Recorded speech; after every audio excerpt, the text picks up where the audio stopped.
Good morning, first of all. In my part of the world, it's morning. So I had to get up early for the webinar.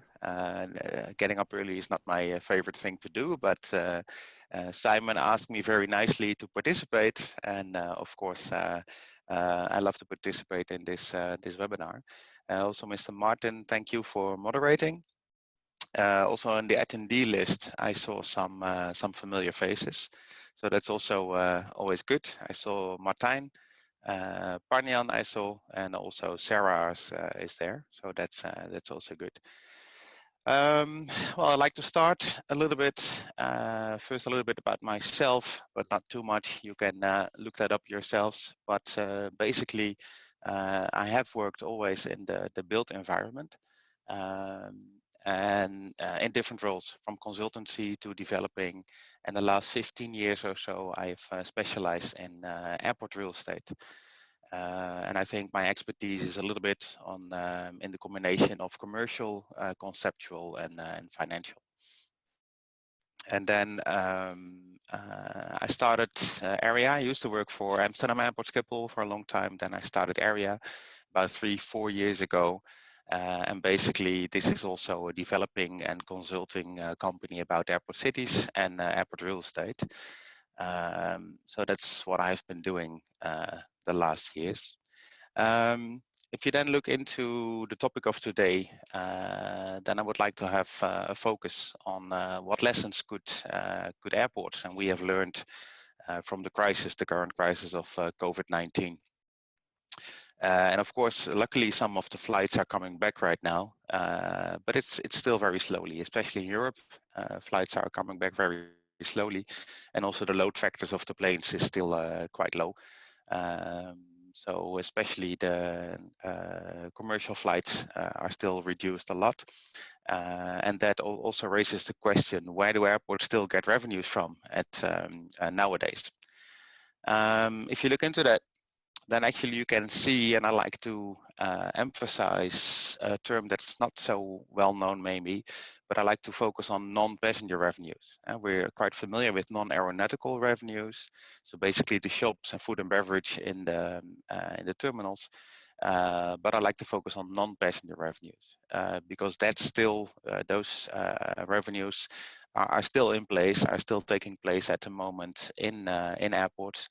And then basically we're talking about airport real estate, so airport cities, and also cargo. And if you look into the ACI reports of the last years, then you can see that if you look into the aeronautical revenues, then only 1%, that's the cargo, is non-passenger related. So there's not a lot. I have to be honest here, that's this is only the dedicated air cargo planes. So any belly load of cargo is not included in this number, and about 60% of cargo is done by belly load. So the 1% should have been maybe 2.5, but still it's quite low. Then of course, if you look into the non-aeronautical revenues, then about 15% is non-passenger related.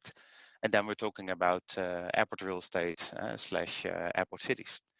So basically what this tells us is that there's an enormous dependency on passengers and passenger plane revenues. And if as an airport you're not diversified, then you're in really big trouble, of course. So what I did with NACO, Netherlands Airport Consultants, we looked into a previous crisis, the financial crisis that took place about 10 years ago. And we looked at what's happening with the real estate revenues compared to the number of passengers. And we compared a couple of airports, and you can see the results on the screen. And I like to focus on a few of those airports. And what you can see, the blue part is actually, let me try to get a pointer here. That should be done, I think, or possible. There you go. I hope you can see this. The blue part is are the passengers. You can see we took the years 2006 until 2013, so more or less the period of the crisis. And then you can see at Schiphol, for example, the number of passengers was going up. And then in 2008, the year the crisis started, it was more or less stable, went down a little bit. And then in 2009, it quite heavily went down. If you then compare it with the same years on the real estate revenue, actually you can see it's still going up. The year the number of passengers is going down, revenues of real estate is still heavily up actually. And then it will be stable over a couple of years. And then it picks up again. So what does this tell us? Well, basically this is just one airport, so we have to look into the others as well. But what it learns us is that the revenues from real estate at an airport are quite independent of the number of passengers. There is a connection, of course, but on the revenue part, it takes at least some time to get the influence of the crisis. And as you can see, even the revenues do not go down at all here. If you then look into, I heard a sound in my ear. I don't know, Simon, is there a question or something? Okay, I'll just continue. Yeah. No? Okay. If you then look into Hong Kong, another airport, you can see the decline was a little bit less in 2009. And then also afterwards it picked up again. And here you can see also the revenues just going up all the time. So again, proof that real estate revenues are quite independent. The same, we looked into several parts of the world. You can see happening in Africa, Johannesburg. Also passengers going down, real estate revenues still going up all the time. And then if you look into the last continent we looked at is Dallas, Fort Worth. Passengers going down again and then picking up a little bit slower than the other airports, but at least it's going up. And this is the first one where we see something different happening. And that means that in 2008 and 2009, you do see that something happens and that the revenues of airports is going down. So this is the first one we saw that we thought, okay, so it's maybe not that much independent as we expected. Then we looked a little bit further into the real estate situation at Dallas Fort Worth, and we found out actually that they have 2 hotels that are on a management contract. And a management contract means that if there are no customers, then the risk is for the airport. So it is real estate, but it is connected to the number of customers. And then when the passengers go down, of course, the number of customers for the hotel also goes down. So in this way, it was linked more or less to the number of passengers. So that's why in this case, also when the passengers went down, also the real estate revenues went down. So in general, we think we sort of proved that in difficult times, it's good to have a second income stream based on real estate, and cargo I will go into right now. So also cargo, of course, is still putting up a lot of revenues at the moment.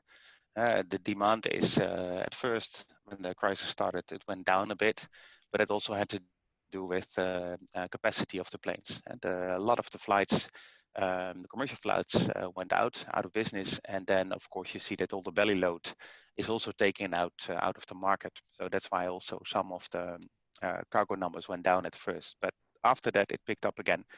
And even a lot of commercial planes were converted either temporarily or even sometimes partly to cargo planes. We also saw happening that some already retired planes came back into business as cargo planes, which is probably not a good thing for sustainability, but we saw it happening. And also depending on the product, but also the prices of cargo really went up. So successful cargo products are basically express and e-commerce, and also medical recently. I spoke to the head of real estate and commerce of Budapest airports recently, and he told me that especially with also real estate, but also cargo really helped the airport to stay on its feet. I'd like to go back now a little bit about airport cities in general. Maybe not everybody is familiar with this definition, this term of airport cities. So I like to focus a little bit on why is it interesting to invest or develop an airport city. Well, basically, if you look into it from an airport point of view, then the point of view from risk diversity, I think there are some risk experts on the panel, so maybe they can help me out later a bit on this topic. But airport revenues are quite volatile. If the passengers go down or the cargo goes down, then immediately the revenues of the airport will go down. Real estate is much less volatile, and it has to do with the contract types. Usually a real estate contract, a lease contract, is about 5 years to 10 years, and depending on where you are in the world, but in Europe it's about 5 to 10 years. So if the economy goes down at a certain year and you have signed a few lease contracts of 5 or 10 years, then it will take a couple of years for you to see actually also the impact of the economy on the value and the cash flow of your real estate. And even the value might go down, but it doesn't mean necessarily that your revenues will also go down on the short term. On the longer term, of course, it will happen. So second point of view from the airport, of course, it's additional revenue, and additional revenue also that delivers a little bit greater return usually than other asset classes, at least the last 10 years or so. I've compared a few how do you say that, investment classes, and then you can see that the Euro property yields are quite a lot higher than the bond or the basic interest rate. So that is also a good reason to maybe focus on real estate.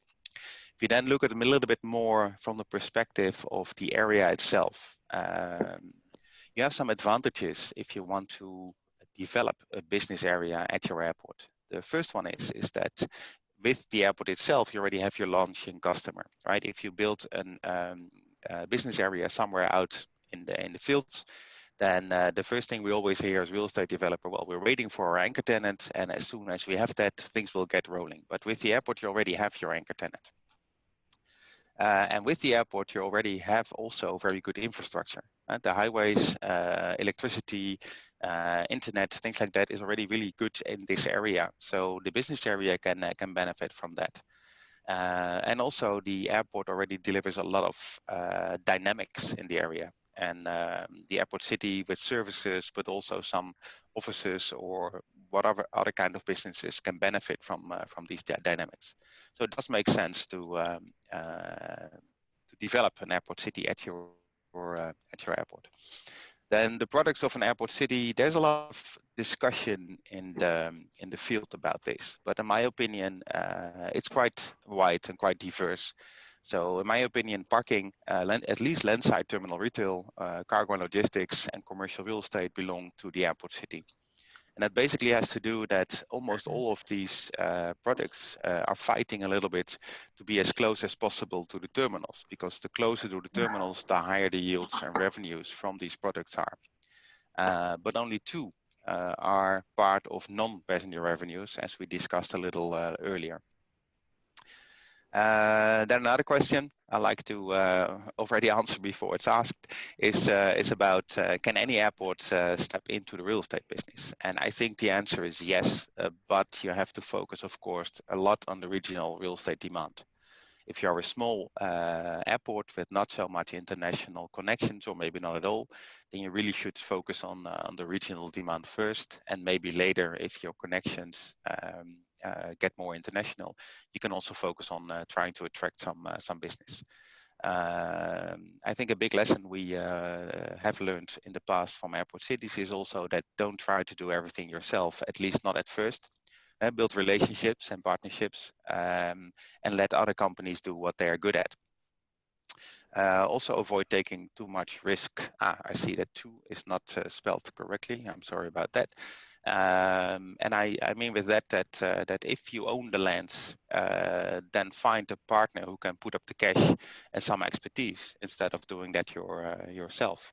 With bringing in the land and in the development already, you bring in a lot of value. So that could be enough in the first stages. And in these times, in the crisis times, it's very important to keep flexibility in. A lot of potential clients I've spoken to a lot the last half year or so, and they all want really long-term kind of contracts, not obliging them to start developing in the 1, 2, or 3 years ahead. And if you sign a contract like that, you're stuck to it for a long time. And situation might change, possibly will change again for the better, and then you're stuck with a not so good contract. So try to focus on your client, but also stay flexible at the same time. Another thing I like to go into a little bit, and then we're almost finalizing my presentation, is what kind of real estate sectors could be interesting to focus on as an airport. And this is a diagram from last year's trends. So urbanization, the changes in demography, technology, and some other things happening around the world, and the impact on real estate sectors, especially the ones from at airports. Residential I put in, but residential at an airport city is not so common because of the noise situation. But of course, a lot has happened and changed the world. So basically, if you look into developing an airport city, my advice, of course, would be to focus on logistics. That's a no-brainer. But I also think that offices still are interesting to focus on. In the sense that maybe because of the crisis, the inner city kind of offices might lose some attraction, and the ones that are a little bit out of the city, but still well connected through landside, meaning the airport situation, the airport area, could still have an impact and even be positively influenced by the crisis, I think. But again, logistics is definitely a no-brainer, and offices is, I think, worth investigating. So then I reached the conclusion, well, what could or should airports have understood from the crisis is that a second income stream is definitely necessary, an income stream that is independent of passengers. So that's important.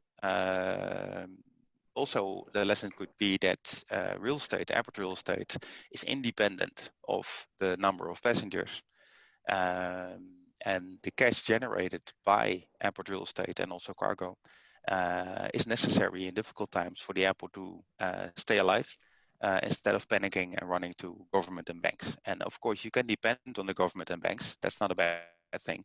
But you then also rushed into some kind of contracts that are not always beneficial for the long term of the airport.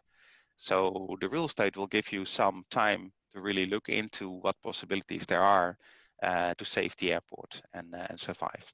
So again, this is the time for airports to focus on airport cities, at least in my opinion. But you saw that I'm an expert on airport cities and airport real estate. So this usually, of course, would have been my conclusion if you looked into my background. But I honestly think that having a second income stream through airport cities and also focus on cargo is really important in these difficult times. So thank you for your attention. If there are any questions, please, I'm available. Peter, thank you so much. That was very, very informative. And I think just some points that I made here. So collectively, I think what we're talking about is that we're obviously in a spot when airports across the world are in a position whilst dealing with, an emerging risk. And I don't think anyone 5 or 10 years ago ever thought that we'd look at such a risk. And the land that you have, it's high time you put that land to work. And if you really look at it, you don't have to do anything crazy and fancy, as Peter rightly pointed out. You've got revenue, you got your land, and I think it's very important to understand one fact that, the whole idea of panic, because I've seen airports start going crazy and, start a beauty parade with banks and approach back the government and concessionaire and relook at the concessionaire contract. And a lot depends on how inward we can actually go, because using this as an opportunity, you're building a good foundation for yourself in the airport business as you go along. And would you agree, Pieter? Yeah, definitely, definitely. You know what you said. Not you don't have to start fancy. Usually, you already have the lands. Some airports are really restricted on land, but most have land available, and you can either look into temporary uses. A lot of the airports are reluctant to use airports because they might need it for future growth. Yes, of course, but then you need a good master plan and look into what of the lands will probably never be used, and the other lands you can still try to come up with some temporary uses, and not too fancy is, I think, the right word, and especially in times of crisis. Yeah. Right. No, that's very very encouraging perspective, Peter. Thank you so much. Very informative presentation, sir. Thank you, And Mark. those of you, thank you so much, Peter. And those of you who are joining in, welcome to the webinar on understanding and dealing with COVID risk among with airports. The focus for what's required as we transition over to a new year. So we're gonna move over to our next speaker. It gives me great pleasure with introducing you to Ramdan Pradarma. He's the Vice President for Corporate Planning and Transformation at Angkasa Pura. Um, Indonesia operates some of the world's largest, well, some of Asia's finest, and some of the most intense airports in some of the toughest regions, from Denpasar to Papua, Irian over to even the small little airfields up in the mountains where they have an air traffic controller and a controlled and uncontrolled airspace. Angkasa Pura has worked relentlessly over the years to raise the airport bar uh, consistently and continuously. Over the years, we have seen them undertake major airport expansion. Sukarnahatta Airport has, as we all know, undertaken a mega expansion with the introduction of a new terminal, a terminal that I've visited, I've transitioned. Lovely, gorgeous airport that's obviously designed to look at capacity for the next 25 years. And to share a little more about how Angkasa Pura is working and looking at addressing, solving, coming up with a bridge uh, to the ever so present COVID risk. And we're very happy to have Ramdan Pradarma share a perspective. Thank you so much, sir. Welcome to the webinar, and it's over to you. Thank you. I would like to thank you for all the attendees the seminar, and I just want to build the optimism since we are all facing these difficulties. I try to share my slide due to the airport path for success facing COVID-19 pandemic. I just want to all of you to understand this is we are not alone. There's a lot of people, a lot of airport. They're sitting around the world, more than 4,000 airport I think in the globe that are facing this situation, and then a lot of initiative also put it on. And the airport itself, as you know, this is very interesting slide coming from Pieter from the beginning. This is starting from the city, or city means we can see population. If you see the map of world population, European, Asian, this is the most density. This is the most potential for European and Asian to establish this kind of business, including another initiative. And if you see the pandemic now impact all of around the world, America, South America, Africa, European, Asia, and Australia. We can see 73 completely closed, 87 partially open, 7 reopening, and 53 no restriction. But the problem is the location is not really in the center of business or tourism. That's why the green one, even there's still a country with no restriction, we are waiting for the nice place to visit, such as Asia, European, and America. And I just want to explain where I'm coming from. I'm coming from Indonesia, the biggest archipelago, 17,000 islands, close to 270 million population. This situation, the population helped Angkasa Pura 1 and Angkasa Pura 2 still stand, and then covering domestic traffic, and we are waiting for international traffic. Consists of 34 provinces. It means there are 34 governors standing there, more than 260 airport. We're still expanding until 2024, maybe around to 300 airport established in Indonesia. And the traffic is still below population. It means the advantage or the opportunity is still wide open. And then this is my company, the first airport company in Indonesia. We are established since 1964. We are managing 15 major airports in east part of Indonesia, as you know, including Bali, Surabaya, and other airports. And then we also established 5 subsidiaries to make us focus in our airport business. For example, Angkasa Pura Logistic, Angkasa Pura Support, Angkasa Pura Hotels, Angkasa Pura Property, and Angkasa Pura Retail. This is another subsidiary now standing with us to serve Indonesia. And then this is our airport since, in the middle of Java, Yogyakarta until Papua. There's 15 airports now growing and expanding. We not stop to expand, but we just manage to expand. Previously, we need to triple our capacity. Now maybe we're managing close to double, but we still expand our airport in our management. And this is also situation, it's not only COVID. This is disaster we need to take care. That's why I just mentioned Indonesia sitting a ring of fire.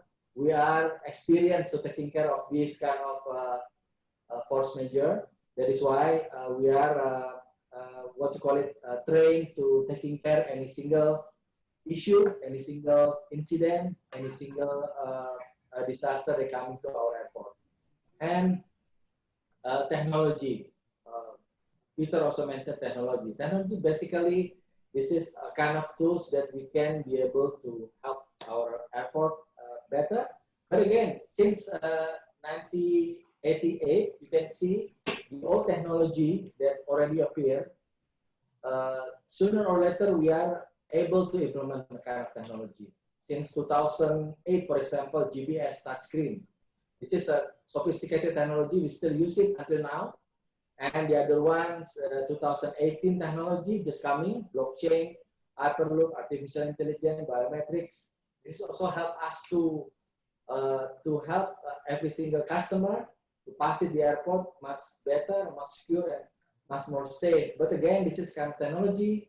In the future, maybe we can face it the contact lens camera or brain computers or teleport and so on. This is also safe. Another industry, including airport. That is why, in terms of technology, we need to find the right formula. Not in terms of investment of technology, but the right technology that you need to put in your airport. Again, the other things, we are demographically, our customers diverse into generation. They are able to using smartphone, internet, and so on. This is also another criteria that you need to look into it, because to taking care Z generation, for example, it is quite a bit different with my generation.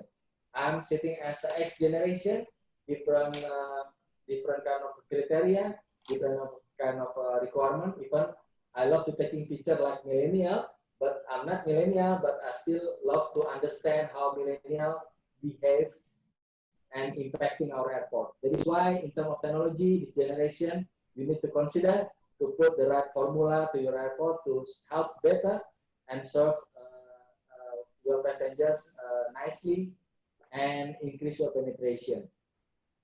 And again, airport, happy that Pieter mentioned airport city. It's not only infrastructure. It is moving, reshaping, including technology. That's why starting from now, highly competitive environment, and then next, the new definition of airport after COVID. This is kind of criteria that we need to define. And again, in terms of investment perspective, we just see return and the volume of traffic. But again, basically airport, it is a kind of traffic business. If there are no traffic, we need to think twice. And Pieter's nicely put alternative that you need to utilize your asset and establish city to balance the decreasing revenue or traffic today. And this is the other factors that you can consider to put your technology, and you put a kind of a facility to have people coming to your airport. Unfortunately, now airport getting bigger and bigger, making difficult, especially for senior citizens. That is why you need to put a kind of criteria to put your the right formula, the right path to success. And the all things we learn from some airports that have difficulties. Some airports have difficulties because of the orientation. They're not really put from the beginning the right plan, the right design, and then struggle to put to find the expectation of customer. That is why from orientation, you are be able to reduce your cost, reduce your capex whenever you plan better, not in terms of 5 or 10 years ahead, but mostly for more than 50 years ahead. The right plan and the right design, this is a kind of formula to help you to more efficient, more effective, and then more affordable every single activity and help customer better. And for airline perspective, airport and airlines kind of shoulder by shoulder. We cannot close our eyes for airline, but for airline and airport perspective, we can see two kind of important points, such as border control and retail partner. This is the things that you need to put your attention and put your concept to make collaboration between airport and airlines running smoothly. And in terms of technology, this is area that you need to look into it, because since COVID-19 pandemic appeared in all airports, the capacity become we need to extend our capacity. It's not because of volume, but because of physical distancing. Starting from check-in, security, you need to help your passengers safely and healthy, not including your security officer. And dwell time, you need to manage better after later on the pandemic or your border open. The boarding times, arrival times, and baggage claim. This is a 6 important point that you need to put technology rightly and correctly. The other important point you can see, since check-in until information advertising, this is opportunity also. You can see, I'm not going into detail, but this is very good for your concern. And again, the opportunity to remote activity. For example, I'm using smartphone, but we are looking at China, for example, very high population, but the internet users is only half, and then mobile phone 93%. In India, and also my country, Indonesia. If you see Indonesia, the number of mobile phones is higher than population. It doesn't mean every single mobile phone it is able to download the application. That is why the customer who using application is only millennial generation, or some, it's not all, they're using a computer to do it, because they need to save the memory for pictures and video, for example. It's not for application. I think if you are focusing on application, maybe not all profile passengers using it. That is why this is a kind of reference. You can see the technology. You need to select better, you need to write formula to put your airport smarter and better. And for example, this is the issue previously. It happened today. You can see the congestion and inefficiency and unenjoyable and unsafe. This is the situation we need to avoid. But today, this has become a broken rule, broken the COVID pandemic. This is yesterday. Now today we need to manage data. And then the future airport technology, now biometric, we can decrease the risk of passenger to infect by COVID-19 by biometric technology without touching artificial intelligence to understand better the behavior and big data. This is help you to understand your profile than previously. And again, this is a detail, register to smartphone, seamless to walk, because airport getting bigger and bigger. The expectation safe on flight. We can use technology to manage security system, CCTV, for example, passenger flow management, and then the other aspect that appeared yesterday from terrorism issue and any other kind of issue. This is kind of feature we can make it our airport smarter and better. And technology itself, we can reduce our human capital since traffic very low. We'll not be able to put a lot of costs. We can reduce our cost by controlling using this control room. This is to find suspicious object and incidents. And the robot things make people, Z generation and millennial generation, much more feel sophisticated and also friendly, or reduce your risk from COVID-19. And another aspect you can also looking at, the limitation of airport become one consideration. Innovation, creativity, you can put it on, understand the important one, the understand of PAX profile and airport profile, because every single airport around the world, it is not the same. They have different configuration and then different kind of capacity and facility. That is why this is factor that you need to looking into it. And then we are coming from coronavirus. This is the things happen. More 1 million people infected. The business, the airport business is quite contradictory, you know. This is quite contradictory since our business is connecting people, connecting work, connecting city, but this virus, it is infecting. How do we still connect, but it's not infect? And then we are following the electronic board approach. Even there's a lot of cable sitting in our computer, but that's not solved. We need to be able to test it every single passenger from COVID-19, isolate if you find suspect, to avoid infecting to another passengers, and we put safety corridor to make it people assurance or safe. We need to be able to track and tracing whenever we find suspect, and then we are just allow every single passenger to visit only certificate kind of facility and terminal, hotel, and land transportation, for example, and how you sterilize your airport. And again, this is our cooperation between Angkasa Pura and Incheon Airport. We are creating safety corridor to make our airport pre-COVID-19 and people be able to travel with a kind of security for COVID, for example, starting from home. We are making sure every single passenger using the assurance vehicle to the airport from Korea, and then they fly, arrive in Bali airport, for example. They need to use proper land transportation and then the right hotel, the hotel that already certified by our officer, and then the other facility, tourism spot that also certified. This is kind of corridor that we established between Incheon and Bali Airport. And this activity I just involved to make sure every single node, every single touch point is very clear. And then in detail, start from departures, landside, airside, until they arrive and come back into Korea. We manage better.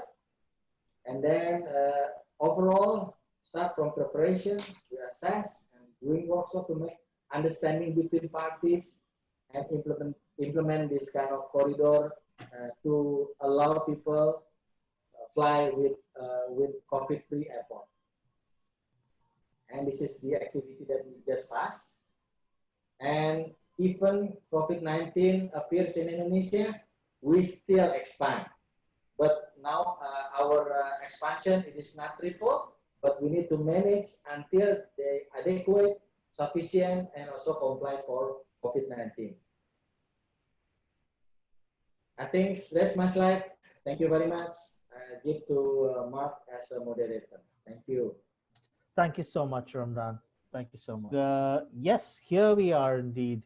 It gives me great pressure. It gives me great pleasure with introducing our next speaker, Mr. Devasia.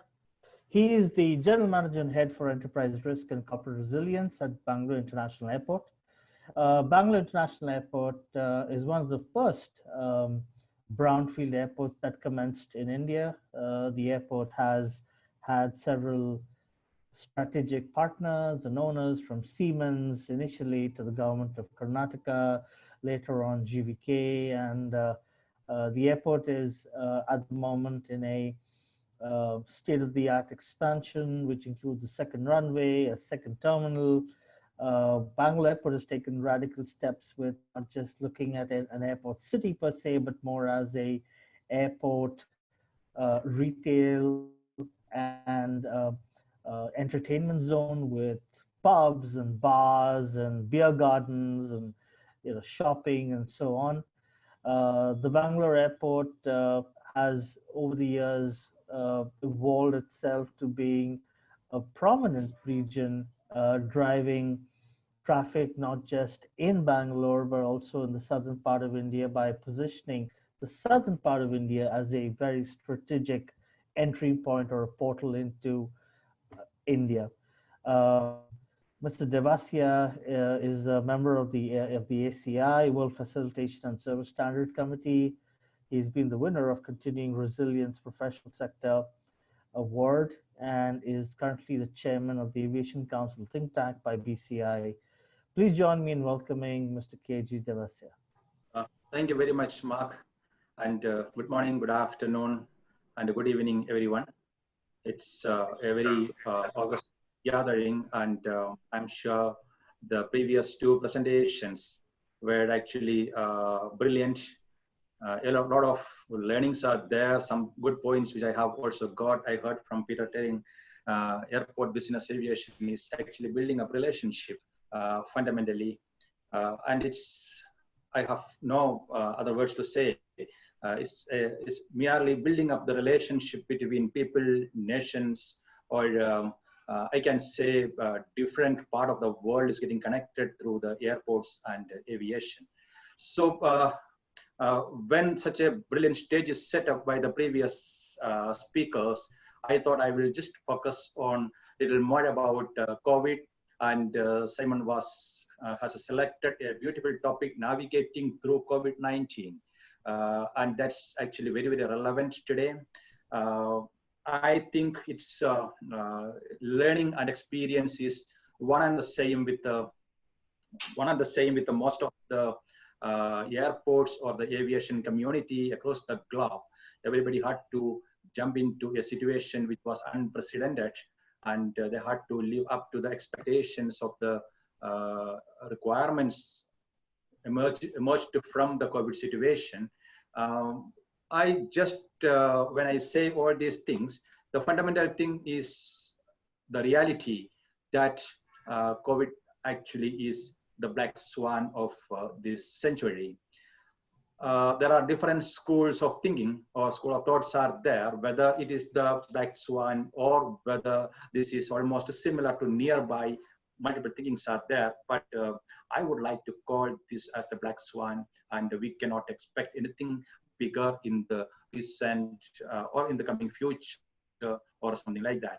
So when we face some situations like that, of course, black swan is an unpredictable situation, and all the actions, response, and everything will be mostly unpredictable, or I can say people won't be able to cope up with the requirement in the initial stage in such a situation.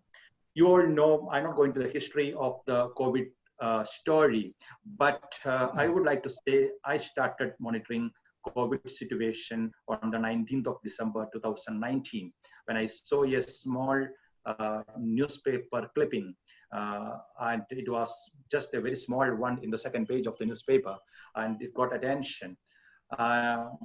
From there I started. It's just 10 days or 11 days, just then 1 year we are completing in a tracking of the COVID situation. Then it was not COVID, it was some kind of virus and some different names, but we were tracking, and the history goes like this: WHO declaring epidemic or a public health emergency in international concern or pandemic or situations like that.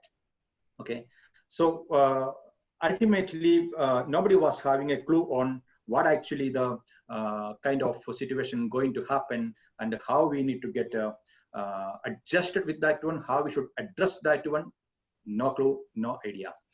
the initial response, simply confusion everywhere. And I'm sure that globally, every airport, not only airports, but airlines or any other mode of transportation or organization, countries, governments, everybody got confused what actually this all about and how to tackle that, how to sail through that. Okay, so that's actually the initial kind of feeling. However, we had to live up to the situation. Okay, while there is a lack of clarity. Okay, while there's lack of clarity that how we have to react to that situation or what we need to do or something like that, still we need to manage the situation and the uncertainty which was added like fuel to the fire, mostly generated from different types of speculations or fear factors, and probably people were clueless completely. And this all actually created a situation. At the same time, we needed to respond to a crisis which was unheard of, otherwise which was unseen in the history of this humanity. The way out was required to be worked out.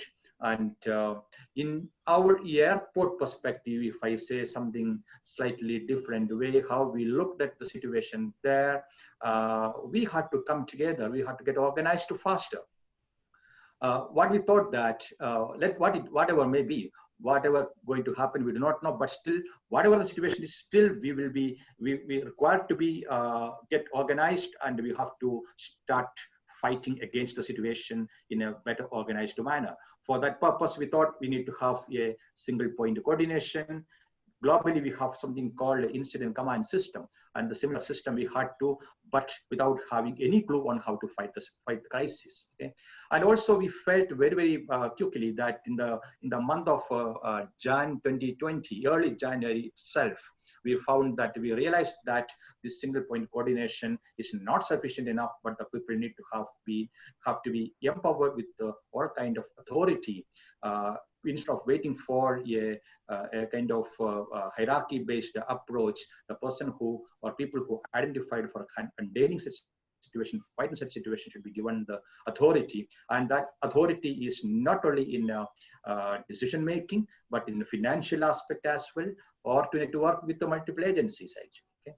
So the various way how we can fight this or get organized in a such a way, and we have to, because those days, if you remember, early Jan or mid-Jan or end January, we got a huge number of orders, circulars, or guidelines from different entities, starting from the government authorities or even from the national, international organizations who are mandating this kind of response. So we had to cope up with the situation. We have to move from one situation to the other. We have to move from one kind of response to the other, or probably by the time we get everything ready in place, we come to know that's not the relevant thing. We need to get into some other action. So great adaptability. So we worked out a kind of mechanism for a quick response while we were unaware, or while we were not able to understand that what is the situation, how it is going to be tackled and things like that.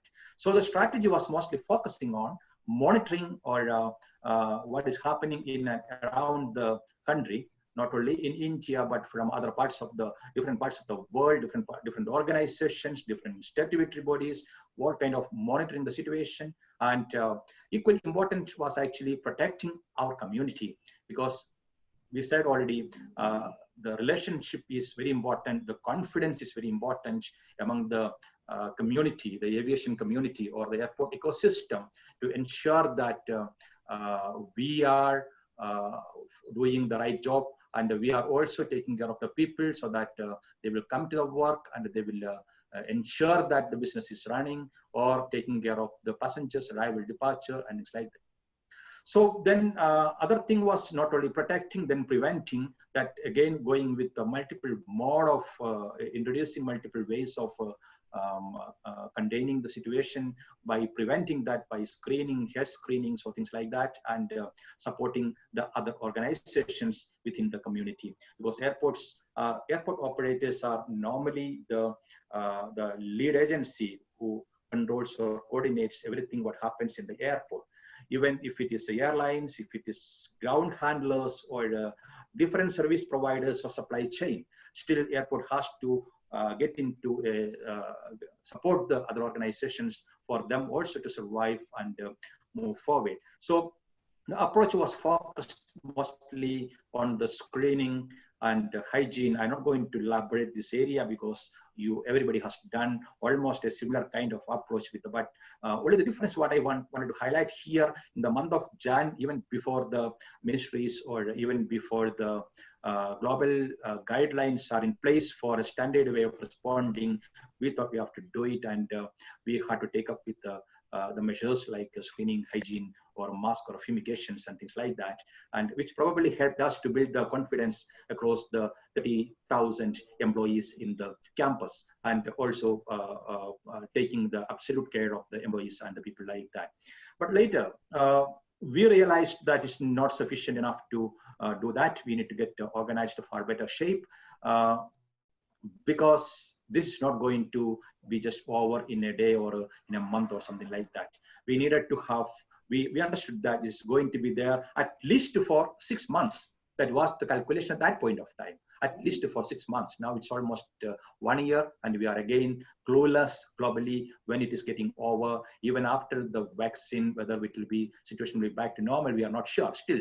That time we calculated 6 months, and in that 6 months time, we thought that it cannot be going like that. So we reconstituted, we reactivated our organizational setup to ensure that it's a well-coordinated effort, not only by the airport operator or the airline, but the entire ecosystem in the campus, so that all are talking same, all are doing same, all the objectives are same, and ultimately the life is taken care of. So we constituted the steering committee headed by the top officials of the airport ecosystem. We constituted a war group, literally war group. They were round the clock on the ground, fighting and making arrangements. Okay, stakeholder coordination. That means all the agencies were coming and getting together every other day and working out the solutions, sharing the resources each other and helping each other, and also tracking the developments across the globe and what's that learning taking further to the ground.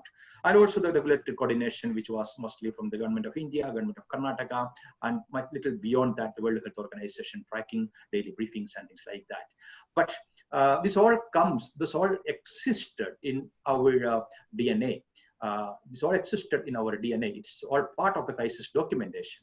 The robust plan which we are having is there, but the difference, all were confused in the beginning, whether this is the kind of treatment we need to give it or something like that. So the plan got into place in the by end of Jan.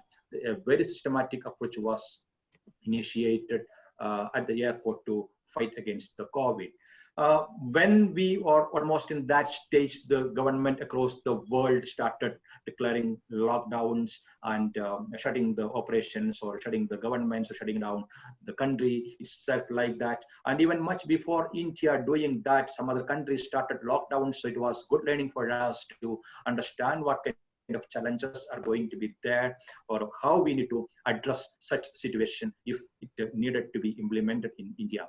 You all know India is having 1.3 billion population, and a shutdown of the country or closing down the country, lockdown, is not an easy target, easy task at all. And that if at all we need to do that, still the kind of challenge going to be the kind of objections, problems from the public, it is unimaginable, unpredictable.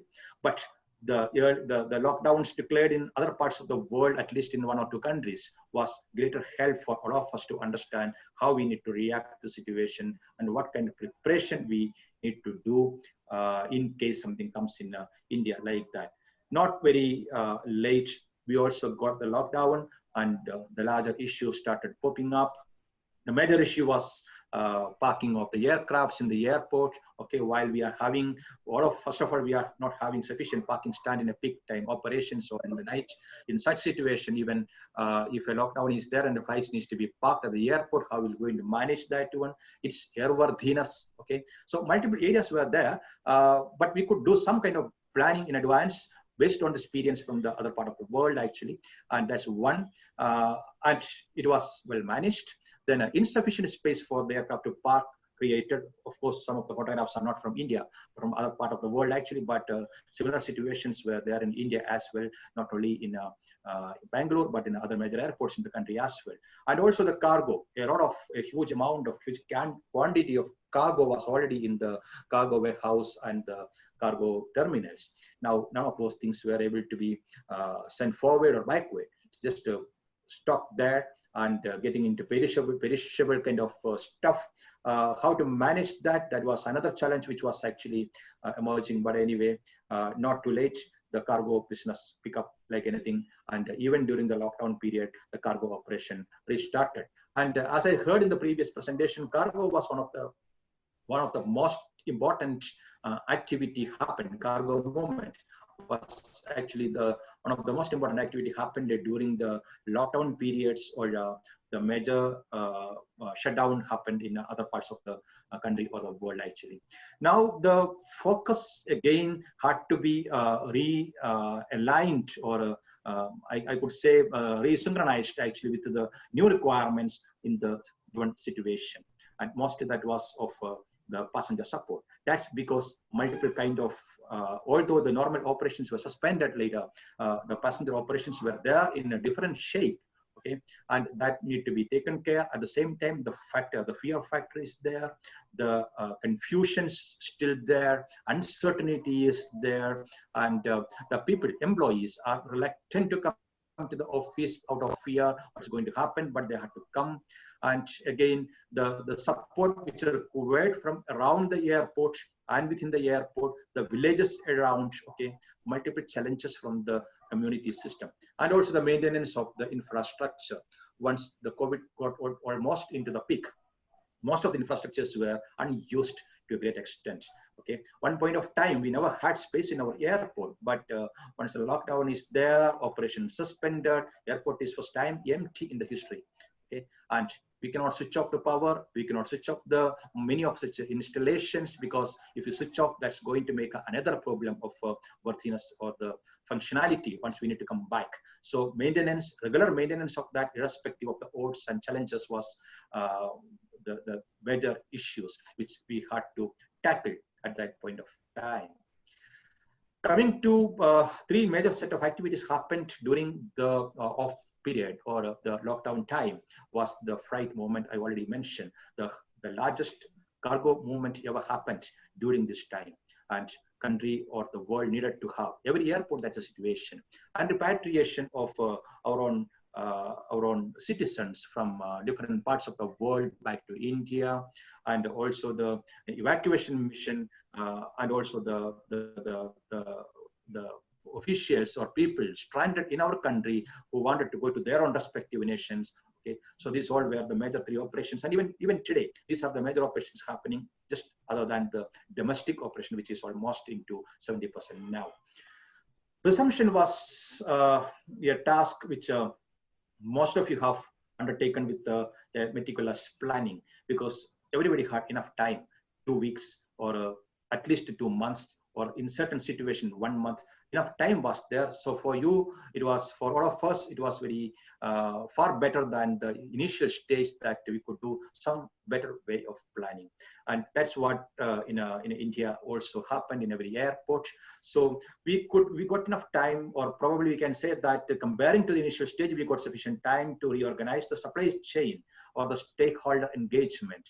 Okay, because to run the operation, whether it's domestic or international, we need the supply chain or service providers or the multiple organizations in the ecosystem partners need to come together, and all of them getting organized was well coordinated. And the communication, a major issue, major requirement in the mid of the year was getting passenger confidence. That's very important, because passengers need to travel, they have to travel, or probably they were desperate to travel due to whatever the reason, but at the same time, they were also not having sufficient confidence or good kind of what is called, they were a little bit of confused whether it is safe to travel or what we need to do at the airport and things like that. by this time, the airports across the world changed a lot, and where passengers also were not having clue how to process once they reached the airport or before reaching the airport. So communication took the center stage. Aggressive campaigns, communication were initiated in the middle of the year, and that was almost successful in the country, particularly in India, we can say, because passengers really got their confidence back. And the day domestic operations start, it was almost the flights were operating with a good load factor, and the airports could see a good footfall, except the capping was done, because initially it was not 50% operation, it was much less than that one. In that cap, it was completely met actually. So communication took a center stage. It was one of the important things which need to get an attention here. Complaints again, across the country, I know everywhere in the world as well, but across the country, I could say in India that the regulations which we got from Indian regulators or the health experts, and also from the WHO, ICAO, or IATA, ACI, wherever we got the communications or guidelines, okay, all of them were very, very strictly complied in every airport.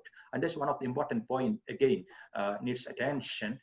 There was no compromise, because nobody knew where it's going to end. And if we don't do that, what is the complications going to be? So better to follow exactly what, based on the relevant and the most up-to-date information shared by the authorities and also from the governments, respective governments, okay?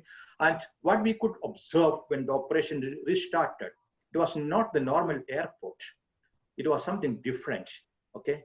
It's something very, very different what we could see, and that's a new learning. While the experts in aviation was operating or running the airport business till early this year, after the COVID intervention, what we could see is actually is no more aviation experts alone, but a lot of other players coming into the airport to run the show. That's precisely because of the requirements of that point of time.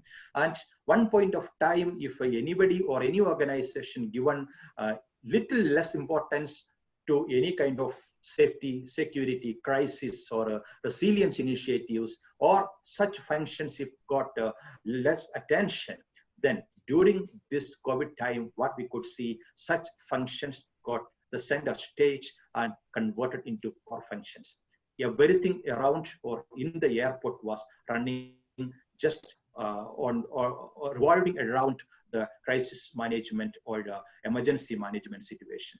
And that's one of the important things. And you could see the airport is no more, it's just like a hospital, or it's just like any major health establishment, okay? We could never think of an airport in this pattern. And everything was different rules which we need to comply with, okay? Changing the space utilization when we everybody factored the airport, designed the airport with a specific plan of utilization, everything gone different because of changed requirements, okay? Infrastructures, overnight we had to add infrastructures to meet the new requirements, okay? And as I said some time back, purely non-aviation officials coming to the airport and running the airport business, where the aviation experts have to hold hands and just watch, something of like that. And the kind of support required from different entities, something a new learning for all of us. If 9/11 started with or could introduce advanced security measures in global airports, COVID actually brought something different. That's actually the health and safety aspect. And that's one of the inevitable components in airport operations today. And I think that's going to continue for some more time. Then again, it's nothing new to Europe. It's a social distancing. If we had a beautiful airport with a 20 million or 30 million capacity, when the COVID started, the footfall reduced, we thought what we are going to do with the space, because this 50% of the space is not going to be utilized. But then got the revelation or the realization that the social distancing is a criticality, then we are short of the space actually. The airport is not having the space. I've seen some of the presentation, some of the slides in the previous presentation. Passengers come and we are not having enough space. So that's a new way of looking it into. At one point of time, if sanitization or the hygiene aspects were focused on certain particular principles, today it's not like that. A to Z, right from the top to bottom, left to right, or east to west, everything gets disinfected in a very thorough, detailed fashion, and also as per the international guidelines. So some of the new developments, new learning or new introductions in the airport is in this area. Some major challenges what we could face during the time. As I said, in adding to the previous points as well, recruitments, because of a huge requirement of resources, trained resources to do the health and safety aspect. We had to go for recruitments, and that also at the peak of the COVID time.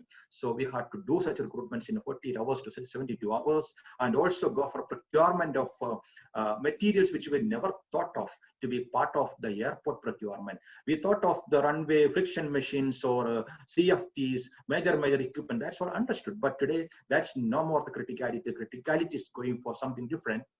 And research studies on which is good, whether this is good or not, and that kind of procurement. So probably our the entire department, support departments like the finance, procurement, real estate, or commercial department, everybody had to jump into the picture, and also a new thought process which was reluctantly embraced by the public. That's contactless journey. Okay, pre-COVID, people were reluctant to adopt this methodology. A lot of apprehensions. Today, this is actually the thumb rule. Everything has to be digital, contactless, and also in an automatic or automation perspective, it's everything A to Z, right from home to the destination. And that's what a change which we could see in the COVID time. Then coming to the entertainment commercial aspect, again, contactless purchase or the shopping and everything is happening still at the airport. But the difference is actually that people are not exchanging the goods or touching the goods or something, and the safety aspects are well taken care, and pre-book, get the thing delivered, or multiple ways, contactless payment, contactless selection procedures, digital ways completely got it into the story. So coming to the end of my presentation, I could say that aviation is no more the same what we used to see it in 2019 or early 2020. It's something different. The scope, whatever we had the scope, plus something need to be added, something is added already, and that's actually the health screening. The new RT-PCR test, where multiple modes, fastest or different technologies, and that's a part and parcel of the airport operation going forward. And also, even if the vaccines are there, even if there is a solution, still a kind of handling or a tracking the positive cases and their contacts, that's one of the important activity going to be at least for a couple of years. Another thing, there will be situations where positive cases will be reported. After one point of time, the state will not be able to accommodate positive cases, and we may need to take care of them. One major area, very quickly, what we, the airport community, aviation community, need to come together is handling of the solution for the COVID-19. That's the COVID vaccine. Today, if the cargo is at the peak across the globe or everywhere, this COVID vaccine movement itself going to add a huge potential in terms of, or a huge challenge for all of us actually to handle that one, where shipping, storage, and transfer. As you know, some of the vaccines are requiring -degree temperature, 70 or whatever like that. Okay, so the cool ports or the cold storage facilities, and even transferring from the airport to different destinations, okay, it's not only the flight, but beyond that, that all could be organized as end-to-end coordination can be done by the airports and airlines. Coming to the last few slides, this situation is still uncertain. Everywhere it is felt that mostly in my country or in other part of the world, we see that people take the COVID situation for granted. But because the number of cases coming down in certain parts, Otherwise, people are familiar with what is to be done at this situation, or somewhere the pattern change of the COVID behavior change of the COVID virus, and because of that, whatever, this uncertainty is still there. But at the same time, we cannot keep the page empty. We have to move further, and we have to overcome this black swan. So my point is actually the aviation going forward is to have to accept the environmental and cultural changes that's enforced each one of us by the COVID. Okay, there is a change. We cannot go back to the previous normal. We cannot go back to the previous airport operation or aviation business. We have to adapt to the new situation. We have to embrace contactless journey, digitalization, and automation. Globally, we need to do that.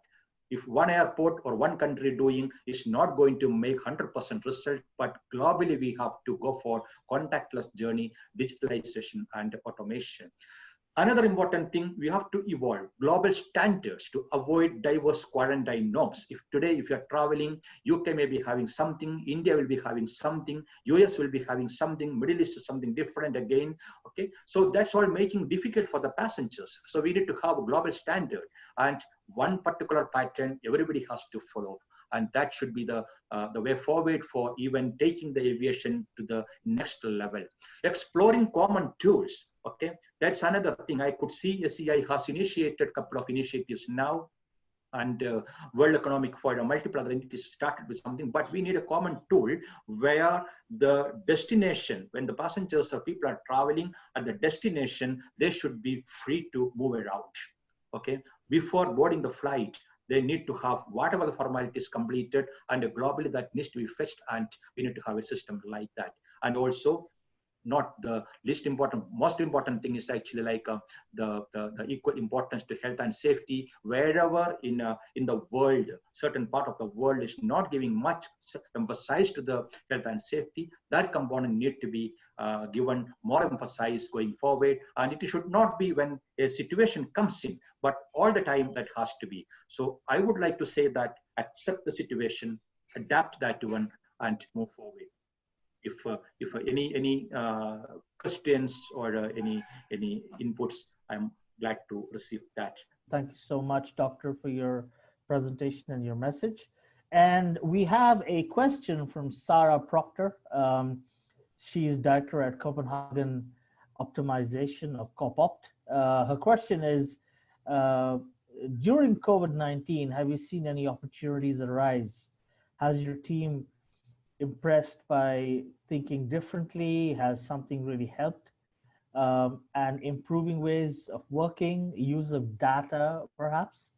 This question is to Dr. Devasia. Yeah, thank you, Mark. That's a very good question. Yes, we could come across with situations like that during this pandemic time. I could say if to detail something more about that, but I don't know whether my time will permitting. Probably I can focus a little more at the end instead of taking the time from other speakers. But we could see that digitalization platform is getting enlarged, or instead of focusing on some of the legacy automation pattern, a much vaster and wider way of looking at the digitalization or the automation. That's what one important thing, where the data, artificial intelligence, or even for the social distance tracking, or whether people wear the mask, okay? So digital solutions for that one, and that all based on the database what we are already having, and also the database which we can add it into, okay? So that kind of thinking has come into one way, that is precisely to COVID. And the other way, in our company, we have initiated a couple of new things, which is little away from the traditional aviation business, but at the same time, it is adding over a period of time as even for the revenue generation, or even for sustainability, or even to ensure that the skill set of the employees are optimum utilized in that particular direction. Everything I cannot detail, but something in line with the real estate, we have some new projects which are actually part of this kind of a thinking. Another thing, BI 2.0, something we have launched recently, That's thinking differently from now and adopting the kind of resource which is already in on our fingertip. That's data, IT, or technology, and using that, redefining the entire way forward. I think probably I will take it a little offline also, because it will go in detailing much faster, much longer. Sure. Yeah. It's very good question, and yes, I can say yes. Thank you, Doctor. Thank you so much.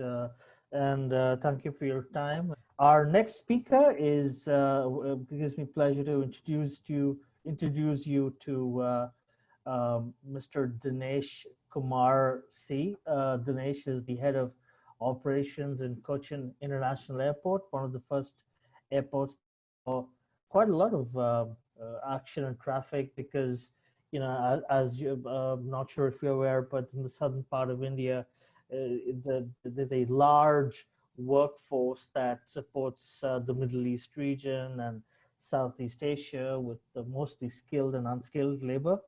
And at the forefront of that region is Kerala, a state that has the highest number of international airports. They have Trivandrum, they have Cochin, they have Kozhikode, and now obviously, well, I will count Bangalore as part of it because it's smack bang in the border of the state with Karnataka.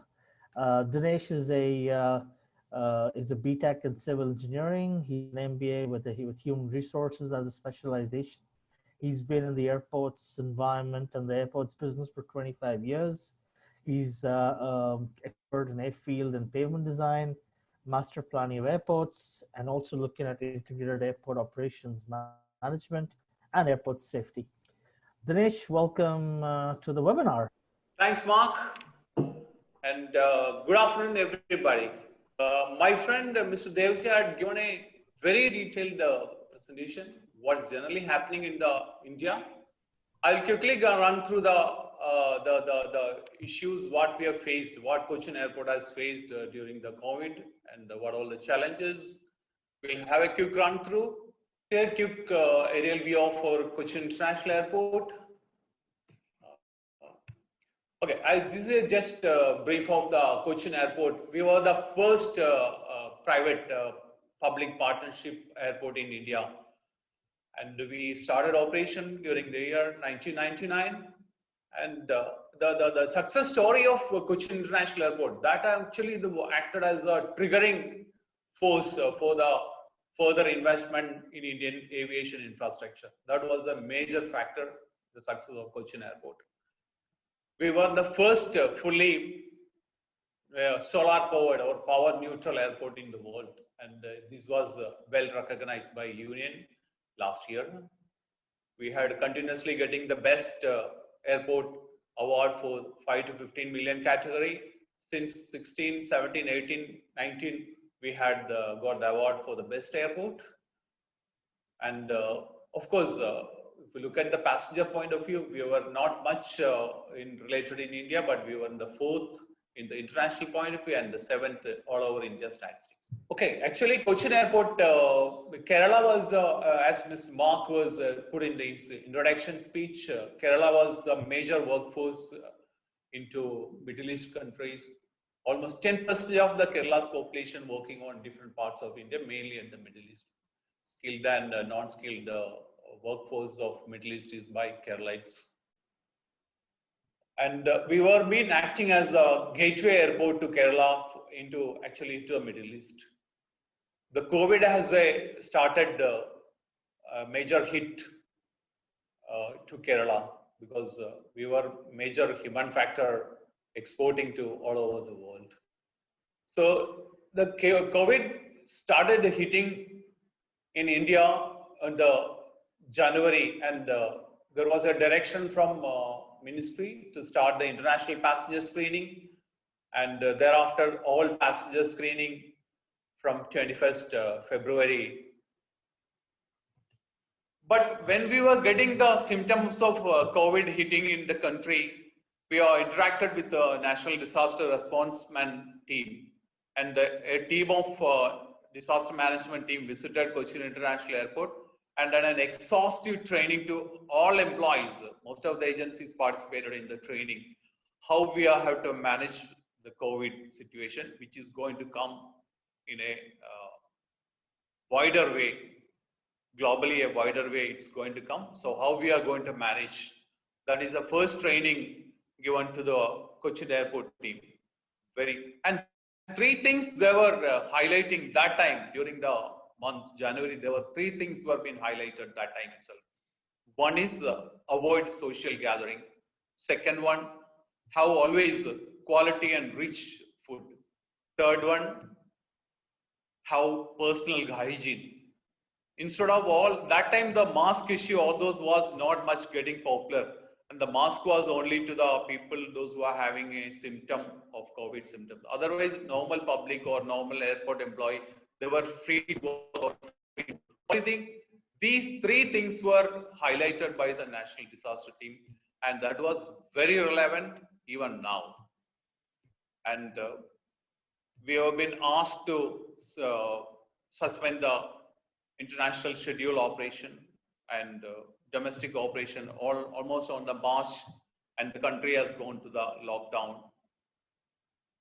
on 21st March 2020. We were totally closed, but during that time we were been supporting highly with the cargo operation. We were been actually exporting huge quantum of cargo into the Middle East countries, especially the perishable cargo to the Middle East. We've been totally supplied by Kerala airports only, and Cochin was acting a major hub in the cargo export to the Middle East. After the lockdown, we have been asked to act the supporting for the repatriation and evacuation management, and we have been now started the evacuation management from 7th May 2020 onwards. And evacuation was a huge pressure to the Cochin International Airport, because a lot of people, a lot of Keralites are working all around the world. They all are wanted to come to country and save themselves from the COVID pandemic management. Almost 1,500 evacuation flights operated from 25 to 30 countries all over the world, and there was a lot of pressure for the airport operation. And I was the single point of handling all this management. It was a great pressure, and it was very interesting to coordinate with all the employees of Cochin Airport, and again with the regulators nationally. And we were getting calls from different parts of the world, the foreign missions from acting in the different parts of the world. They were calling day and night and asking for the COVID situation here, asking for repatriation management support, everything. And we have set up a full-fledged COVID management cell, which was acting 24 hours, supporting everybody, and evacuation we could able to do so beautifully, so that there was almost a complaint-free evacuation management has been done. And later we started the domestic operation as per the COVID protocol of Government of India. Scheduled international, till now the scheduled international operation is suspended, and the latest circular from Government of India shows till December, that means the end of the year, there is no scheduled international operation to India. COVID has had a major hit to the total passenger movement, traffic movement, and financial part of the country to Cochin Airport. We were having almost 75,000 ATMs per annum, and we were having almost more than 10 million passenger movement. And we had a financially very sound airport operator in the country. But the COVID has brought down almost a revenue loss of almost 10 million rupees. That means almost $0.12 million per day revenue loss, and almost 85 or almost 90% of the passenger movement and air traffic movement has been totally, we are negative on currently. A huge hit. We never faced any actually revenue issue or financial issue since we started operation 1999. This was the first year we are facing revenue loss, and the profit loss. Now it is our budget and revenue is negative, running negative. We are running negative now. First time in the history of Cochin Airport. A lot of initiatives have been taken by Cochin International Airport during this evacuation management and during this pandemic situation. Health screening and temperature screening. And we have created with the local startup agencies we are associated, and we have created a tunnel for automated disinfection management, and we have created a UV tunnel for arrival and departure baggage management also. All types of disinfection procedure has been started at Cochin International Airport for baggage management and the passenger management also, so that it is arrested, the COVID situation is arrested, nothing able to puncture the defense, health defense system of airport management. The area has been marked for the social distancing. All pictorial information has been shared with every agency, every passenger, every employee working areas has been given exhaustive communication networks with respect to COVID management and COVID protocol. Also, any arriving passenger into Cochin or Kerala has been given a special information with regard to what is the status of COVID situation at Kerala, where is the contained zone, and what any special travel management or special situation, any travel protocol to be adopted. Everything has been covered well, and the clear communication has been reaching the all passenger visiting Cochin International or departing Cochin International Airport. So that communication network we have exhaustively done to the passenger and to the employees.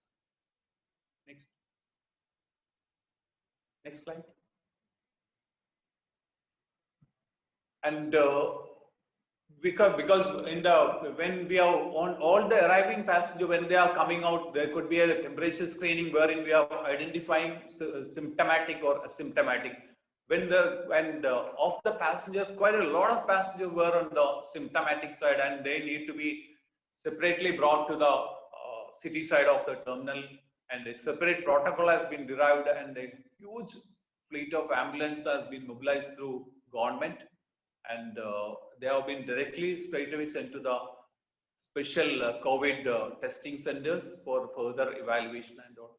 And associated with a special hospital here, we have started COVID testing center here, wherein antigen and RT-PCR tests has been arranged for the passengers as well as staff and for the public. This is whenever anybody is found symptomatic, they need not to go to anywhere else. They can get it tested and clarify whether it is positive or negative, and further measures can be done. This has been highly accepted by the public and by the staff and passengers here. And exhaustive testing is happening even now.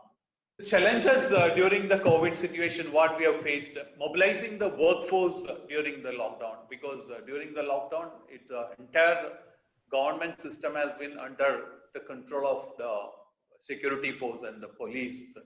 So the mobilizing workforce, taking a special permission from the district administration and mobilizing them here, managing them was a biggest challenge, and we could able to do by keeping a single point of contact, single point of system and a control room at Cochin Airport.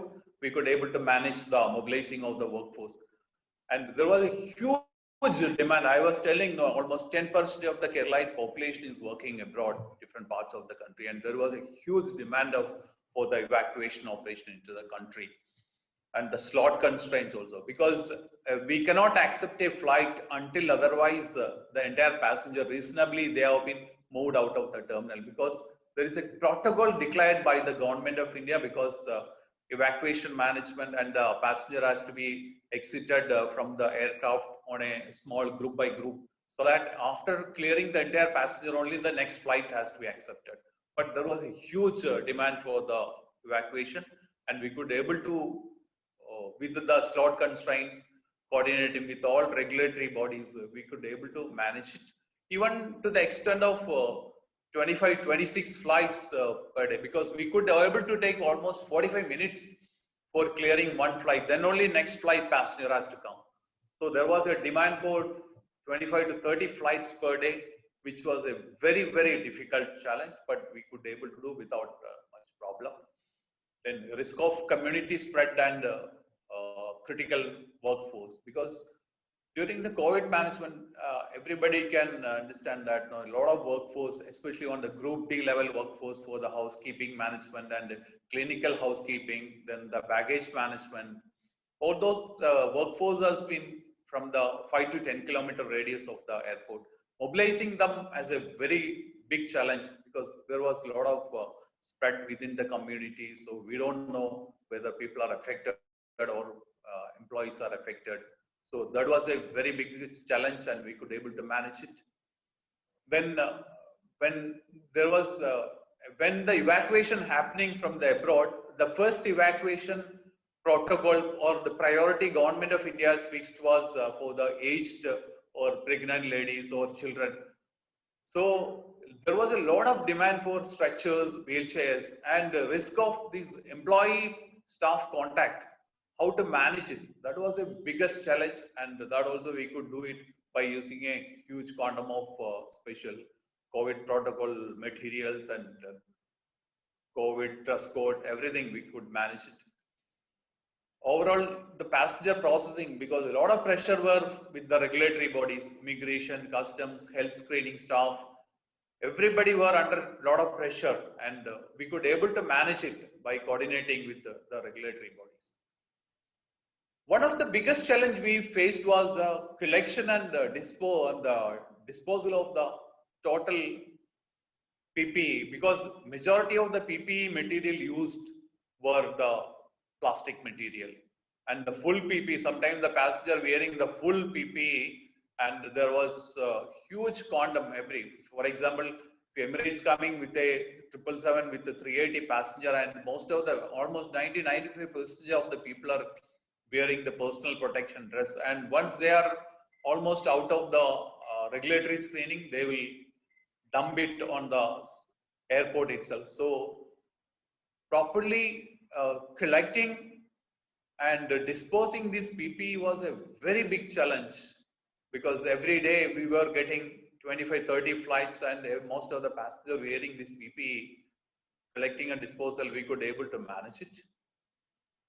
Then another challenge was there was a need from the state health. Whatever passenger coming to collect their data and tracking them till destination, since most of the situation government was advising them to go home and home quarantine. So tracking them meticulously, they are keeping their proper address to the number of phone number, mobile number, everything. That was the biggest challenge of collecting the data and tracking them, assisting the state government to make this happen. That also we could able to manage it. Then during the evacuation management, the passenger clearance was not as during the normal situation. It was happening very slow, because all this, whatever I was highlighting, all those happening meticulously, because as per the Government of India directions and WHO directions. So, but when the passenger spends a few hours in the terminal, they have to have a minor refreshments, the food and contactless refreshment. And when they come to the city side, the government has another direction. They are not supposed to go to any hotel. The taxi drivers have given a very clear direction. From the point they enter into the car, they have to be dropped only at their destination, at their home. So they have to have some refreshments at the airport. They have to carry some refreshment all along their journey. That was a challenge, and we could do it that also. Next. Next slide. The challenge ahead. See, currently we were only on the COVID restriction operation only what we are doing. On the domestic side, we have permitted only to 70% of the capacity, and the international side, no schedule operation till now, because all the countries have to work together to have effective protocol management and agree each other for schedule operation on the international side. That's a very biggest challenge, because we have a lot of passengers coming from abroad, and our major income and the major operation is from the international operation only. So until otherwise the international operation or all the countries get together, sit together and agree for a protocol management, we will be in a very bad situation. Then even for the domestic operation within India, different states having different COVID protocol management, COVID quarantine management. That's a very big challenge. Whenever people go from Cochin to Mumbai or Cochin to Bangalore or Cochin to Delhi, everywhere different protocols are there. So that challenge has to be overcome. So within India also there has to be a standardized approach for the COVID management. Anyway, that is under the consideration of the government of India, and the passenger confidence management. The passenger confidence has to be, because of the COVID, and the most affected industry is the travel and tourism, the hospitality industry. So the passenger confidence has to increase, either by government declare yes, vaccine is available. The confidence has to increase. Until otherwise, very difficult to passenger to start their travel. Majority of the travel now, business travel has moved to IT related, technology related meetings and everything. So a lot of travel has been moved out because of the technology has overcome the COVID issues. Another issue, see, if the Cochin specifically concerned, we have almost 45–50% of our income is from the non-aero income from the food outlets, retail shops, duty-free shops. Currently, because of the COVID issue, a lot of restriction passengers made for the spending. So they are, though the capability for spending is there, but spending, they are restricted spending only happening. Number two, people are reluctant to enter into the food outlets, whether they are the psychological fear still exists, whether they can purchase, whether they will have issue with the COVID, all those things has to go. Another thing, very good income we are getting from the duty-free shops, but again, the spending capacity of the people, and naturally then the shopping, psychological fear for the shopping, these all have to go. Then only we will be able to recover from the COVID management. And during the COVID period, we get into a runway taxiway recarpeting work, and suddenly it got stuck because nationwide lockdown has been declared by government, and the runway and taxiway, they were in the half stage of recarpeting work, and we took a special approval from government and we could able to complete that work. That was the biggest achievement we could, and we could somehow manage with the workforce.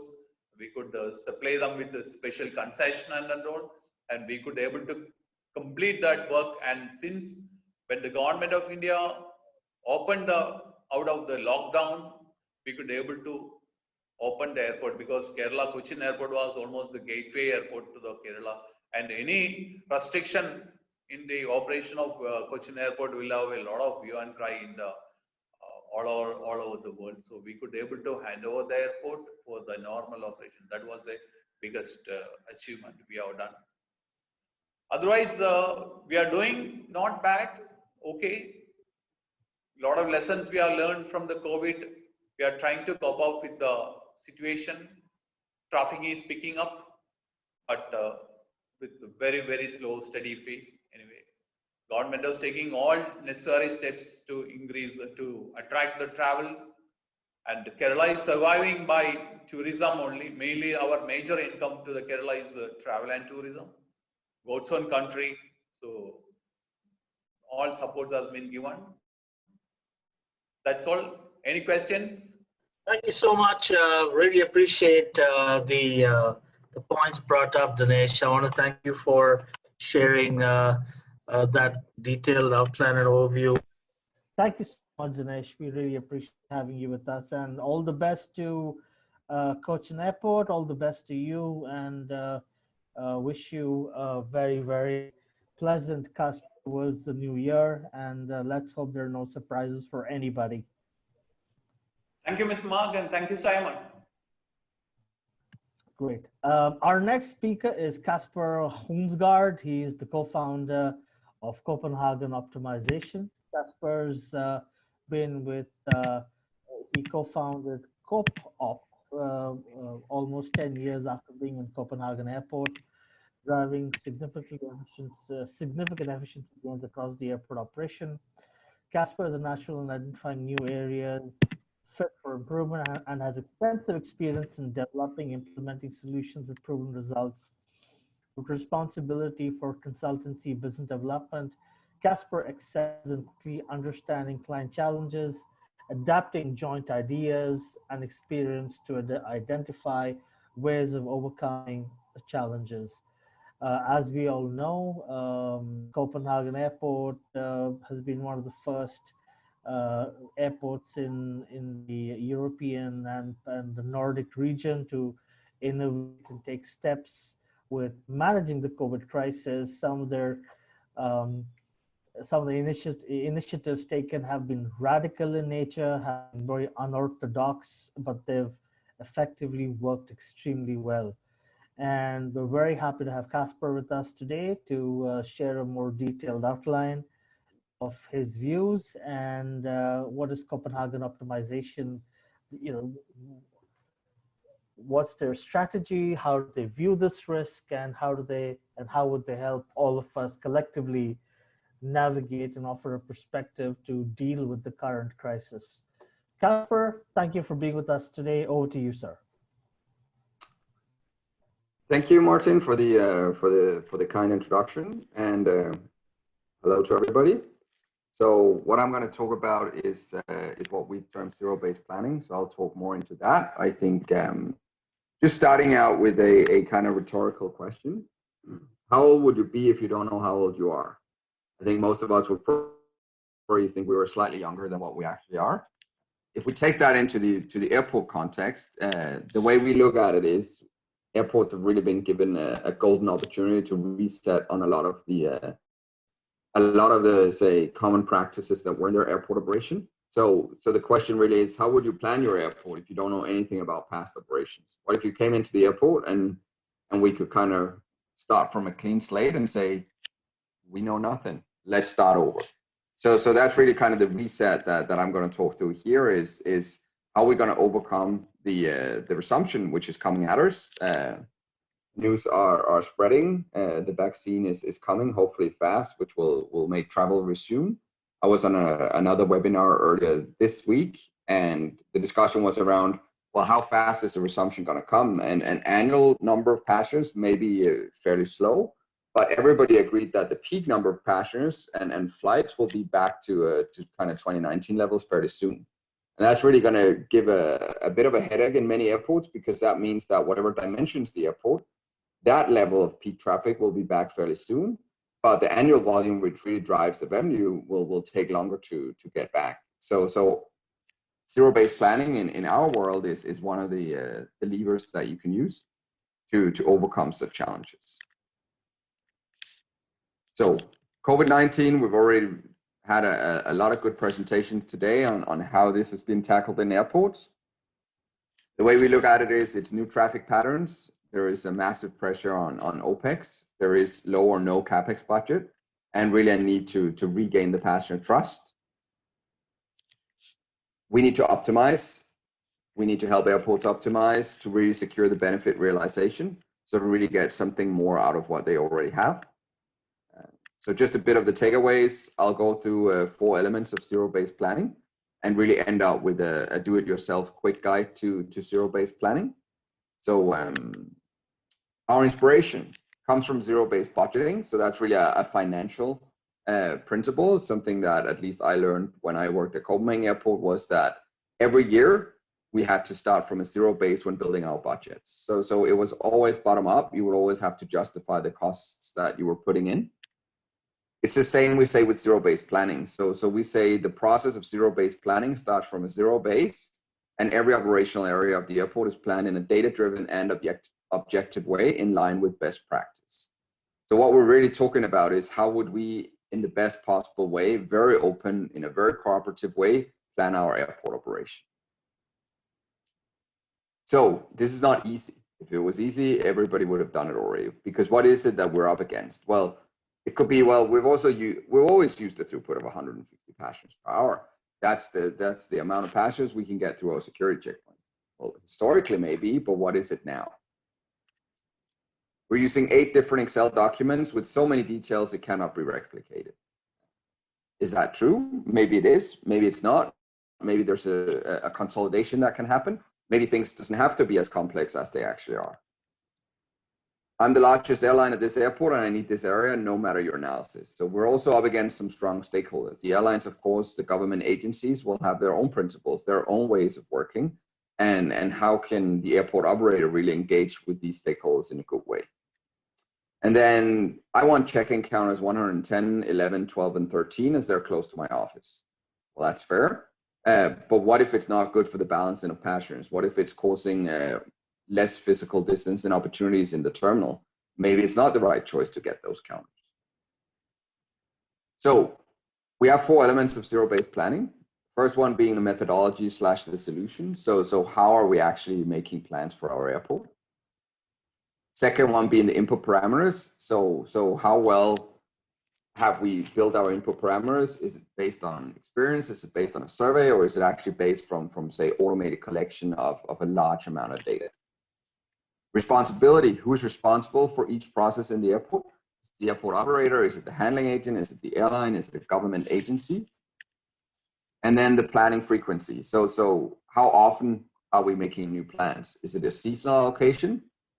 Is it a weekly plan? Is it a daily plan? Is it a real-time updated plan every 2 minutes?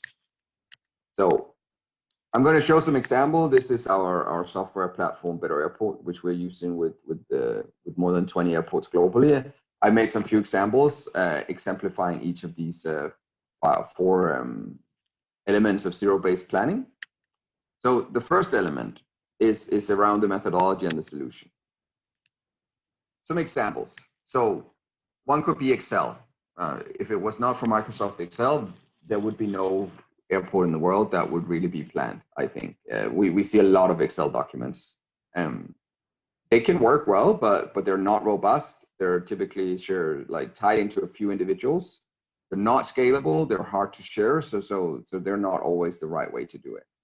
Then we're seeing legacy systems. So systems that were potentially successfully and well installed 10 or 15 years ago, but if not updated and kept up to date, they're now legacy and really out of date. And then the last one could be kind of a best practice planning solution, which is really living up to all the principles. So let's take an example. Let's say that we were to generate a lane opening plan for the security checkpoint. So we want to know how many lanes should I open at every 15 minutes across the operational day. One methodology here could be to see what is my throughput, say 150 passengers an hour, and how many passengers am I going to get in this hour, say 1,500. Well, if I divide 1,500 by 150, that gives me 10 lanes. That's a typical way of doing it. It's typically based on Excel, and you would always say round up and say if I needed 10.1 lane, I better open 11 to not generate any queuing. The best practice solution, on the other hand, would look across the full operational day, find out what is the service level target, how much queuing can I generate, and then make an optimized plan, really looking at shaving the peaks to get the most out of the infrastructure and the staff which is available. Let's use an example here. So what you're seeing on screen is this red line represents the amount of passengers arriving every 15 minutes. That's what is depicted over here in numbers. And the gray bars indicate the number of lanes to open. And de facto, what I'm showing now is this kind of Excel-based division model, which in essence plans with no wait time. So we'll say, well, I need 14 lanes in the morning peak. Now, if instead we said, now we have a wait time target and we allow up to 15 minutes of wait time, notice here in the morning peak how I can actually now go all the way down to 11 lanes. So essentially using a different methodology, being more transparent, and with the full understanding, I can say, well, I will hit 13 minutes of queuing in my morning peak, but at the same time, I'm able to use 3 lanes less. That means 3 teams of staff, which is typically 5 or 6 members. That is potentially somewhere between 15 and 18 staff that I just saved by changing my methodology. And you can really see the picture goes on throughout the day. all the peaks are shaved off. The gray line here indicates what it was before. The blue bars indicate what it is now. So that's really an example of how to use a different methodology, which will optimize instead of having a more simplistic approach. Then let's look at element 2. So that was the input parameters. So the input parameters, also 3 different categories. They can be low maturity. That means they're based on experience. They're not updated very often. There can be multiple gaps to best practice. If we move into medium maturity, some can be data-driven, some can be automated. Airports may start to use, say, baggage data that is collected to actually do some of the planning. The gaps are less. And then you have high maturity airports. They could have, say, installed a passenger flow monitoring system so that they're getting frequent updates as to when passengers arrive, how long they queue, how long they take to process, daily evaluation, and really no gaps to best practice. So another showcase on this could be the check-in counter opening profile. So how we open encounters when we're checking in passengers. There's a simple rule of thumb allocation. Again, using input parameters on the transaction time per passenger, the passenger presentation profile, and then combining that with a mathematical algorithm. So let's take a look at how that could look. So, so if we're seeing here, we have 5 different check-in areas. We have the counters out here, time across the day, and these are 5 distinct flights. We've all allocated them 4 counters, starting 2 hours before, or 3 hours before their estimated time of departure. And we can see how many seats are on each flight. Now, this is a typical way of doing it, saying, well, this is, say, an Airbus 320 or a 737. This is the amount of counters that I would allocate as a rule of thumb. Now, alternatively, we could start predicting, well, how many counters do they actually need based on their load factors? So, for instance, it could be, well, this flight, this LL flight on the day actually only had a 50% load factor, so they don't need the 4 counters. The same then for this Aeroflot. Well, they have a full flight, so they actually need the 4 counters. So what we are depicting now, what the transparent area now indicates, is these are all the counters which in a normal setup would be allocated, but actually they wouldn't be used. So again, that's now we have actually a waste of capacity because we're over allocating because of the input parameters that we had. So if we could improve our input parameters, if we could know more about when passengers arrive and how long they take to process, we'd be able to be more dynamic and more demand driven in how we use our infrastructure. At the end of that, benefit realization and optimization. Let's take the third element, responsibility. So responsibilities in airports can be unclear. That's the worst. If nobody knows who's responsible, nobody's really responsible, and nobody will typically take care of the given area. Responsibilities can be split. That can work well if it's well defined who is responsible for which process, or they can be unambiguous, meaning there is a single stakeholder clearly responsible for the process. Let's now move into the baggage world. Let's take an example of a baggage makeup allocation. So how we allocate the infrastructure for outbound baggage. Looking at dedicated areas per handler. So we've seen that in many airports. It simplifies. It says, well, handler X, you have that zone. Handler Y, you have this zone. What you do in there, it's up to you. But I've split my capacity between you like that. The alternative to that is to have some common areas shared between the handlers, which can have quite dramatic effects on the demand and peak. So again, let's look at an allocation. This is the baggage infrastructure. In this case, it's made up of laterals. And to the bottom here with the green color, we have handler 2. And up here in the blue, we have handler 1. So handler 1 would have laterals 21 through 26. And handler 2 would have laterals 27 through 30. What we see is that there are some gaps here and there. So what we could do was to say, what if we were actually saying, well, handler 1 and 2, you share laterals 27 and 28. Well, that means that when handler 2 is peaking, they can use lateral 27. When handler 1 is peaking, they could use laterals 27. Essentially, what we've just done is we've freed up 2 full laterals for the entirety of the day by just having this kind of flexibility done once during the operational day. Again, quite efficient, using the responsibility, looking at could we actually optimize by having some better way of looking at responsibility. The last element is the planning frequency. So planning frequency is how often do you plan? Do you plan on a seasonal basis? A lot of airports plan on a seasonal basis prior to COVID-19. At the same time, a lot of the airports we talked to have realized, well, that doesn't work in this COVID-19 world, because we can, with some accuracy, look 2 weeks ahead. Anything beyond 4 weeks is most likely just a very gray area where we have no clue what's actually going to happen. That means that a lot of them are adopting more weekly allocations, so or plans where we're still missing out on the last minute changes, but again, it's better than a seasonal plan. And then really the best practice is more like real time or daily, where you update the plans every time you get new information. The example I want to show here is the lane opening plan for immigration. So as passengers arrive into an airport and needs to be checked for their passport. One example is more of a static paper-based plan. So could be that print out the plan in the morning, and then you kind of scribble on it across the operational day. Alternatively, you have a solution which really in real time updates the plan as the day unfolds. So this could be one example, lanes to open at immigration. Scribble down here, well, SK925 is early. I have some free time here. Could I consider some training? Well, the Emirates and the QR is late. If you can even read what has actually been written on the plan. And here could be a challenge in the evening with, well, I'm lacking staff, I cannot open, I should probably inform the airport. So that could be an example of more of a static paper-based plan. Now, if we then look at this in a system where things are updated live, what we're looking at now is, again, the red line depicts how passengers are arriving.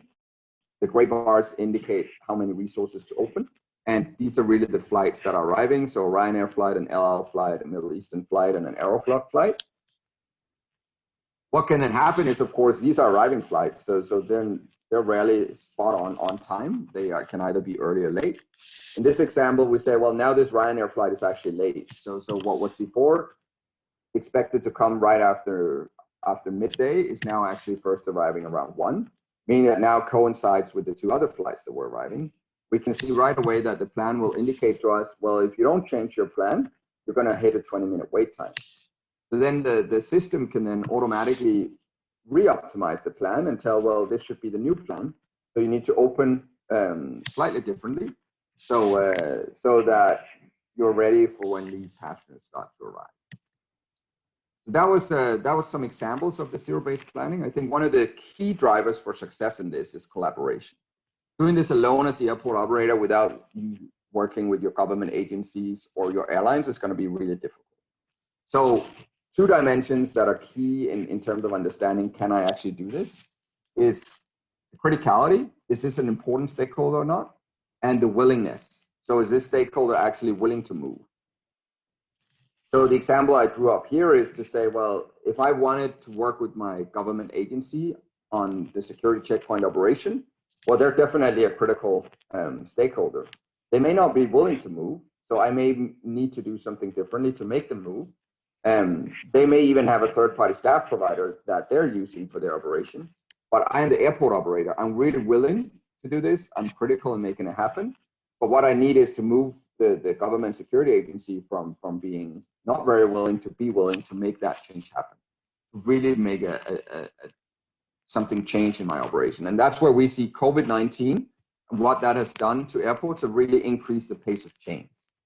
So we're seeing stakeholders being much more open to change how they operate than what we were in the past. And that is why, to us, the time is now. The time is right for really resetting and doing zero-based planning.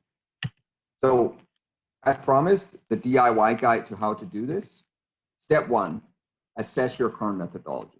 Really look at, how am I planning today? Is it, I would say, a forest of different Excel documents, or is it all into one single consolidated system and everything runs automatically? Or most likely somewhere in between.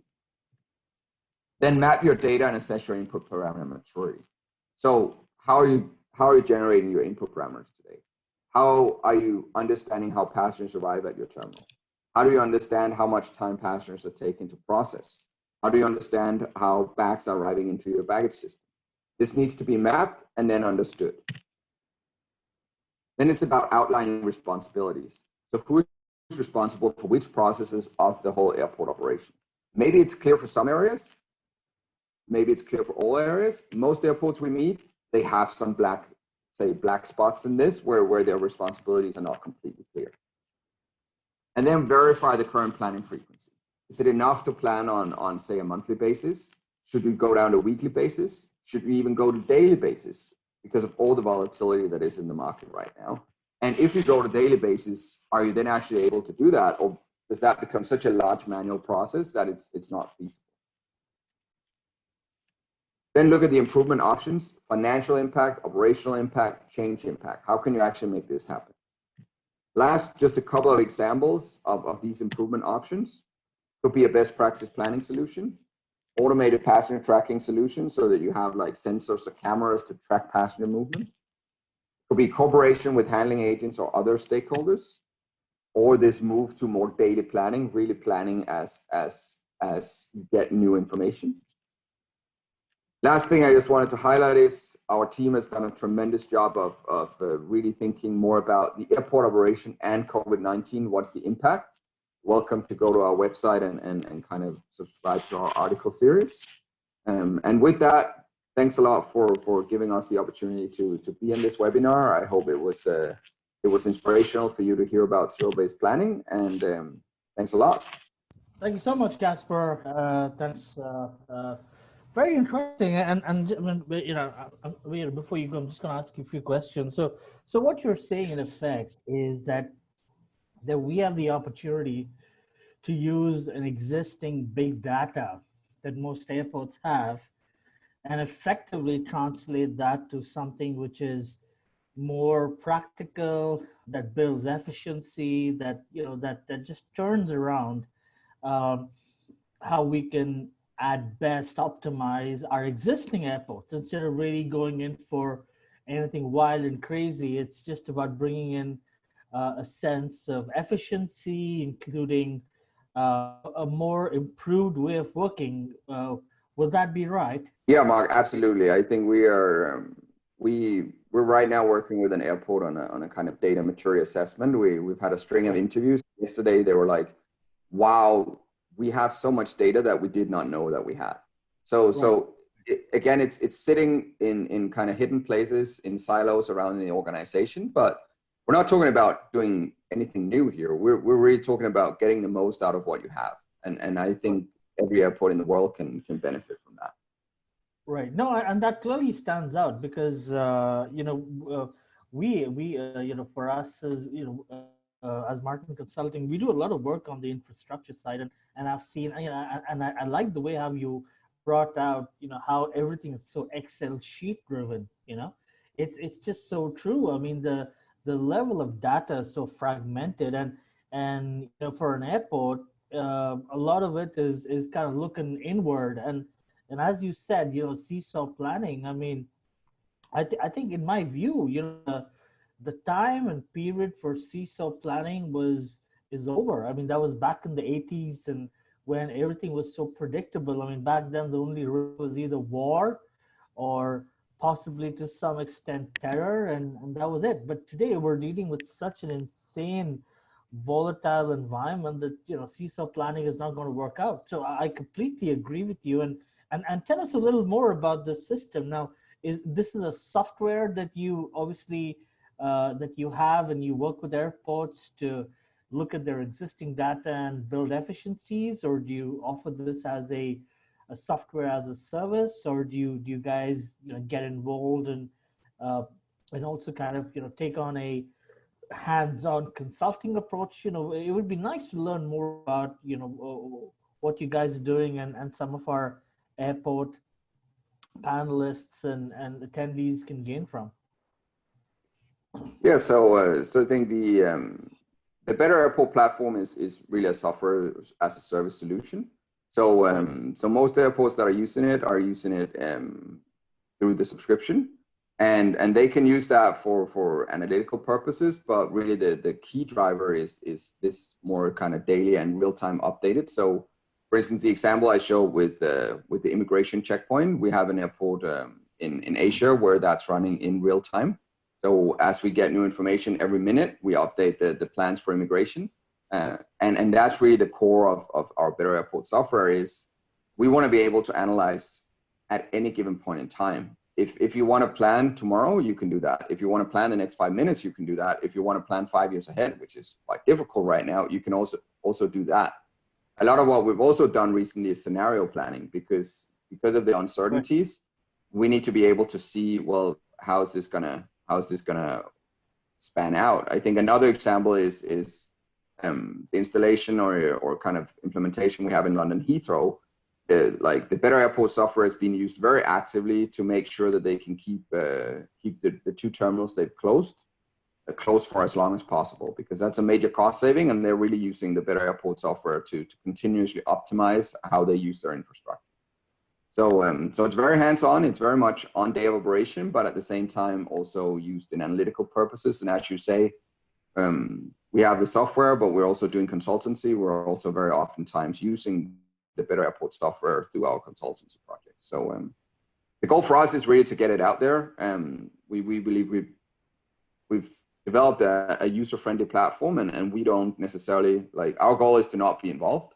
But sometimes we are involved to kind of speed things up, or in the kind of, once COVID-19 hit, it was almost like being back in airport operations with a lot of our airports, because we had so many things that we had to kind of develop in response to COVID-19 around physical distancing and kind of how do we forecast in a world where last year is worth nothing, where historical data is really worth nothing. So a lot of interesting features that we've added recently. Well, that's very informative, and thank you so much, Kasper. Our last speaker is Mr. Gautsil Madani. He's the President Director of Angkasa Pura Kargo. As shared before, I'm sure you would be aware, Angkasa Pura is the airport operator in Indonesia, and one of the biggest challenges that they've had over the last 12 months is dealing with and mobilizing a lot of the bridge between air freight and sea freight, including creating interconnectivity and ensuring critical supplies are met with in most parts of Indonesia. Those who are familiar with the Indonesian region will understand that there are over, I think, Gautsil Madani will be able to clarify, but I think it's more than 18,000 islands, out of which some of them are in possibly the remotest parts of the world, and some of these airports exist in places where there are no roads or there are no highways to get up there, and that brings the airport as a key lifeline in communication, transportation, medication, to transfer of medicines and supplies and COVID supplies. So while you and I take heading over to the nearest grocery store or pharmacist to get a mask for granted, we can well imagine how difficult it would be to transport cargo in Indonesia. So Mr. Gautsil Madani, welcome, sir. Good to have you with us today. And okay, hello, thank you, Mark, for the introduction. Hello, everybody. So thank you for the opportunity, and thank you for Simon for inviting me to this webinar, today's webinar. So I would like to share my presentation now. I'm following the theme of this webinar today, so navigating through COVID-19 crisis for airports. I'm going to address 2 agenda, one from surviving to thriving and new business dynamic. I will present the perspective from the Angkasa Pura 2 as a holding, as a group, and also from Angkasa Pura Kargo, where I'm sitting right now as a CEO. So let me introduce our company. This is all about Angkasa Pura 2 Group. We are 100% state-owned enterprise. Angkasa Pura II is 100% belong to the Republic of Indonesia. We are here, Angkasa Pura Kargo. Our share 99.99% belong to PT Angkasa Pura II. And in our group, there are this is Angkasa Pura Solution. They provide system, airport system, airport maintenance. This one is Angkasa Pura Gapura Angkasa is one of the biggest ground handlers in Indonesia. They have 38 stations across Indonesia. This one is airport railway services. This one is in-flight catering. And this one is Angkasa Pura Property. It's a property. Their job is try to utilize our idle capacity, idle asset, and increase non-aeronautical in the landside area. And this one, Angkasa Pura Aviasi, is a special purpose vehicle for strategic partnership in Kuala Namu. So this is our footprint. Angkasa Pura II has 19 airports across, most of them across the western part of Indonesia. But fortunately, we are located in most of our airport located in capital city, in the provincial capital city, and also in few beautiful islands such this one, PGK and Belitung Island is not far from Jakarta, only 1 hour flight, but very beautiful. And also the other one, BWX, is airport just opposite the Bali Island, just maybe just 1 kilometer across a small strait, and very beautiful. Also, there are so many attractive tourist destination. Our base here in Soekarno-Hatta, one of the biggest airport maybe in the region also. In 1918, we handle around 65 million passengers. From all of these, our airport in 1918, we handle more than 107 million passengers. But in 1991 and 2019, number of passengers quite decreased, around 97 million passengers. So this is I just want to highlight a little bit how the world again thrown back to the Darwinian top of survival of the fittest. Who is going to be survive? He's the one who can manage cost and cash when such event happen again. So we are in the big stress right now, in the hard stress right now, how we can survive in this crisis. So this is, as you can see, number of air passenger traffic already plunged almost around 59% to 62%. As you can see here in Indonesia, number of passengers, number of new cases is quite increased, one of the biggest maybe in the region also. Let me try to skip. This is also a figure what happened in Indonesia. On March, we still have traffic from all our airport around 252,000 people, and aircraft around 2,200 movement a day. But on the lowest point on May, we only handle around 1,000 people from all our airport and only handle 111 passengers a day. It's quite a huge drop, and hopefully and unfortunately, we already have experience increase number of passengers, of number aircraft movement in the recent days, such in Jakarta. We already handle 700 movement a day, and compare with the normal condition around 1,200 movement a day. So it's getting better. Hopefully, even the number of COVID cases also increased, but traffic in Jakarta is getting better. So what we are going to do, this is what we are doing in the last 7 months. We have several three business continuity management framework, business survival. We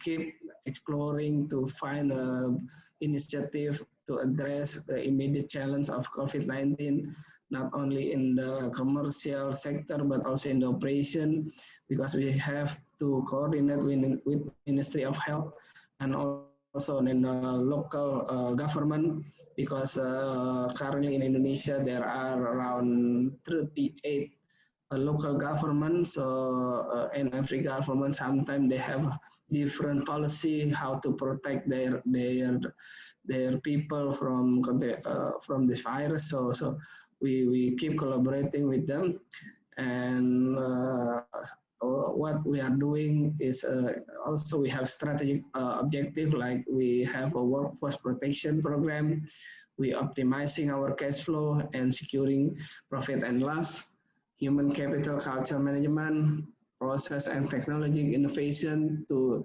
especially to integrate with Ministry of Health, how to handle traffic in the airport and in the departure and arrival airport, also, and how to screen healthy people who can onboard to the aircraft. So that's we also need the external relations stakeholder management, not only with government, local government, Ministry of Health, but also to some informal leader in every area where we have an airport. So after 2020, we already set a strategy framework for business recovery. The objective is how to simplifying business and optimizing operation, and how to catch up to accelerate revenue growth and creating new opportunity. And after that, we need to business sustainability and what we are going to do in the next normal after the COVID pandemic. Next, sorry.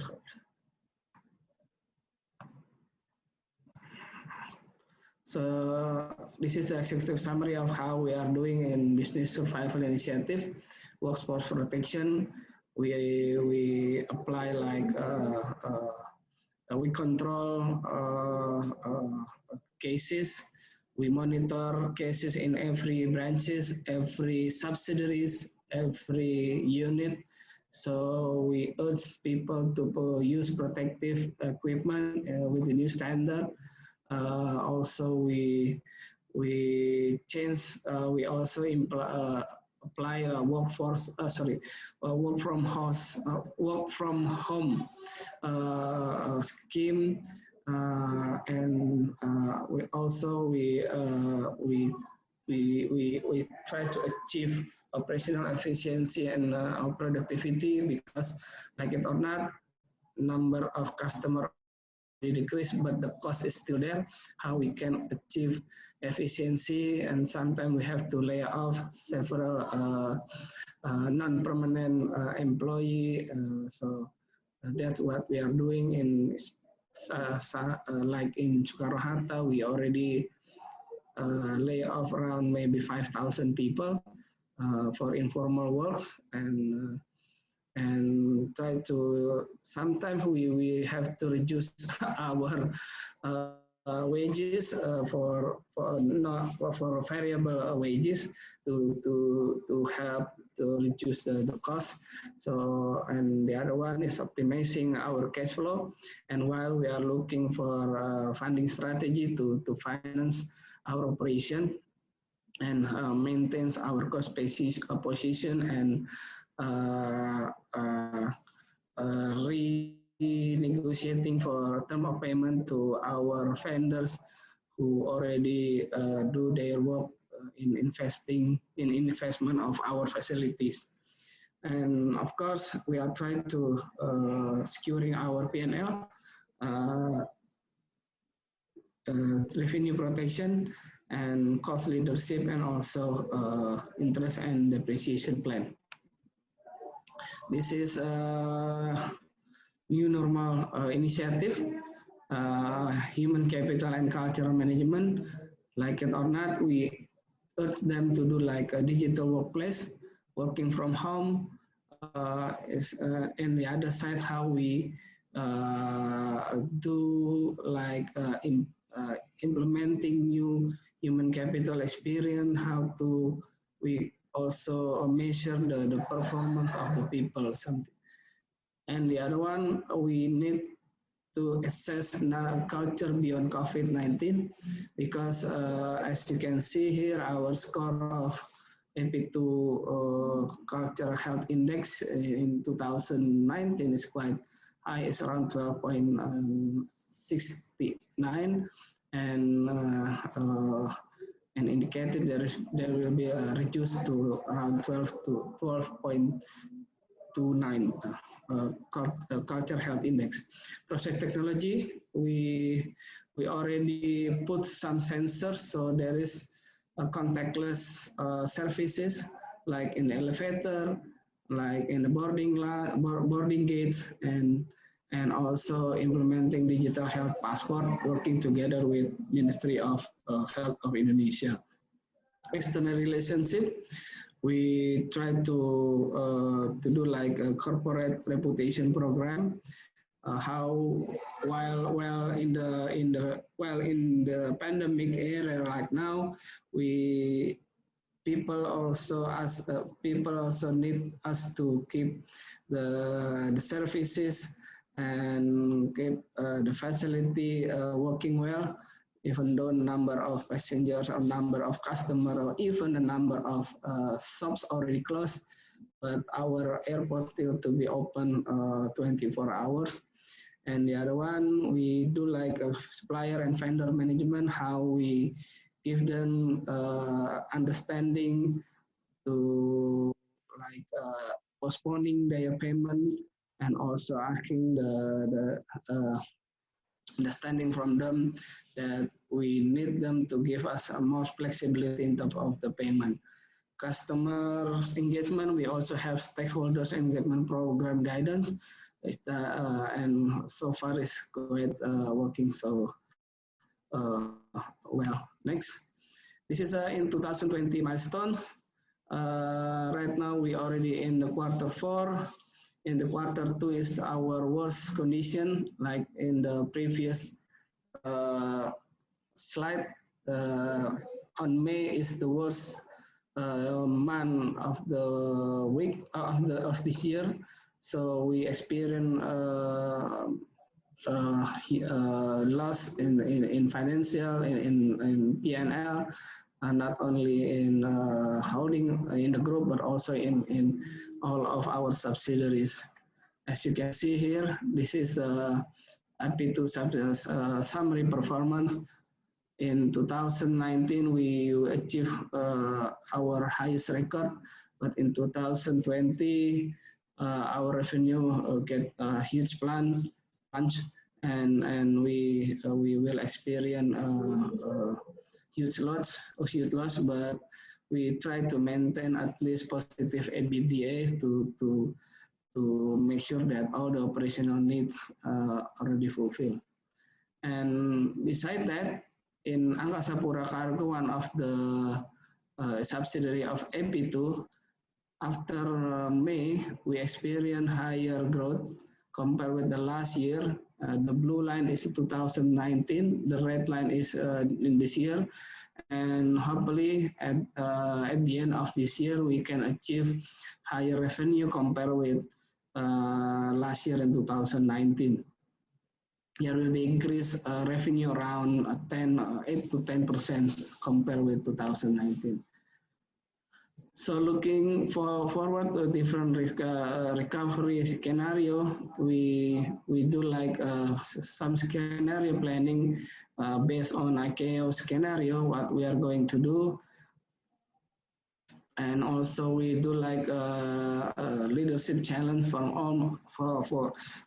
all our units and subsidiaries, how to reduce the revenue gap. So we need to implement business ecosystem strategy, not only looking opportunity in the airport, but also looking opportunity in other business, such as in air cargo, that seems like the impact is not as big as in a passenger air business.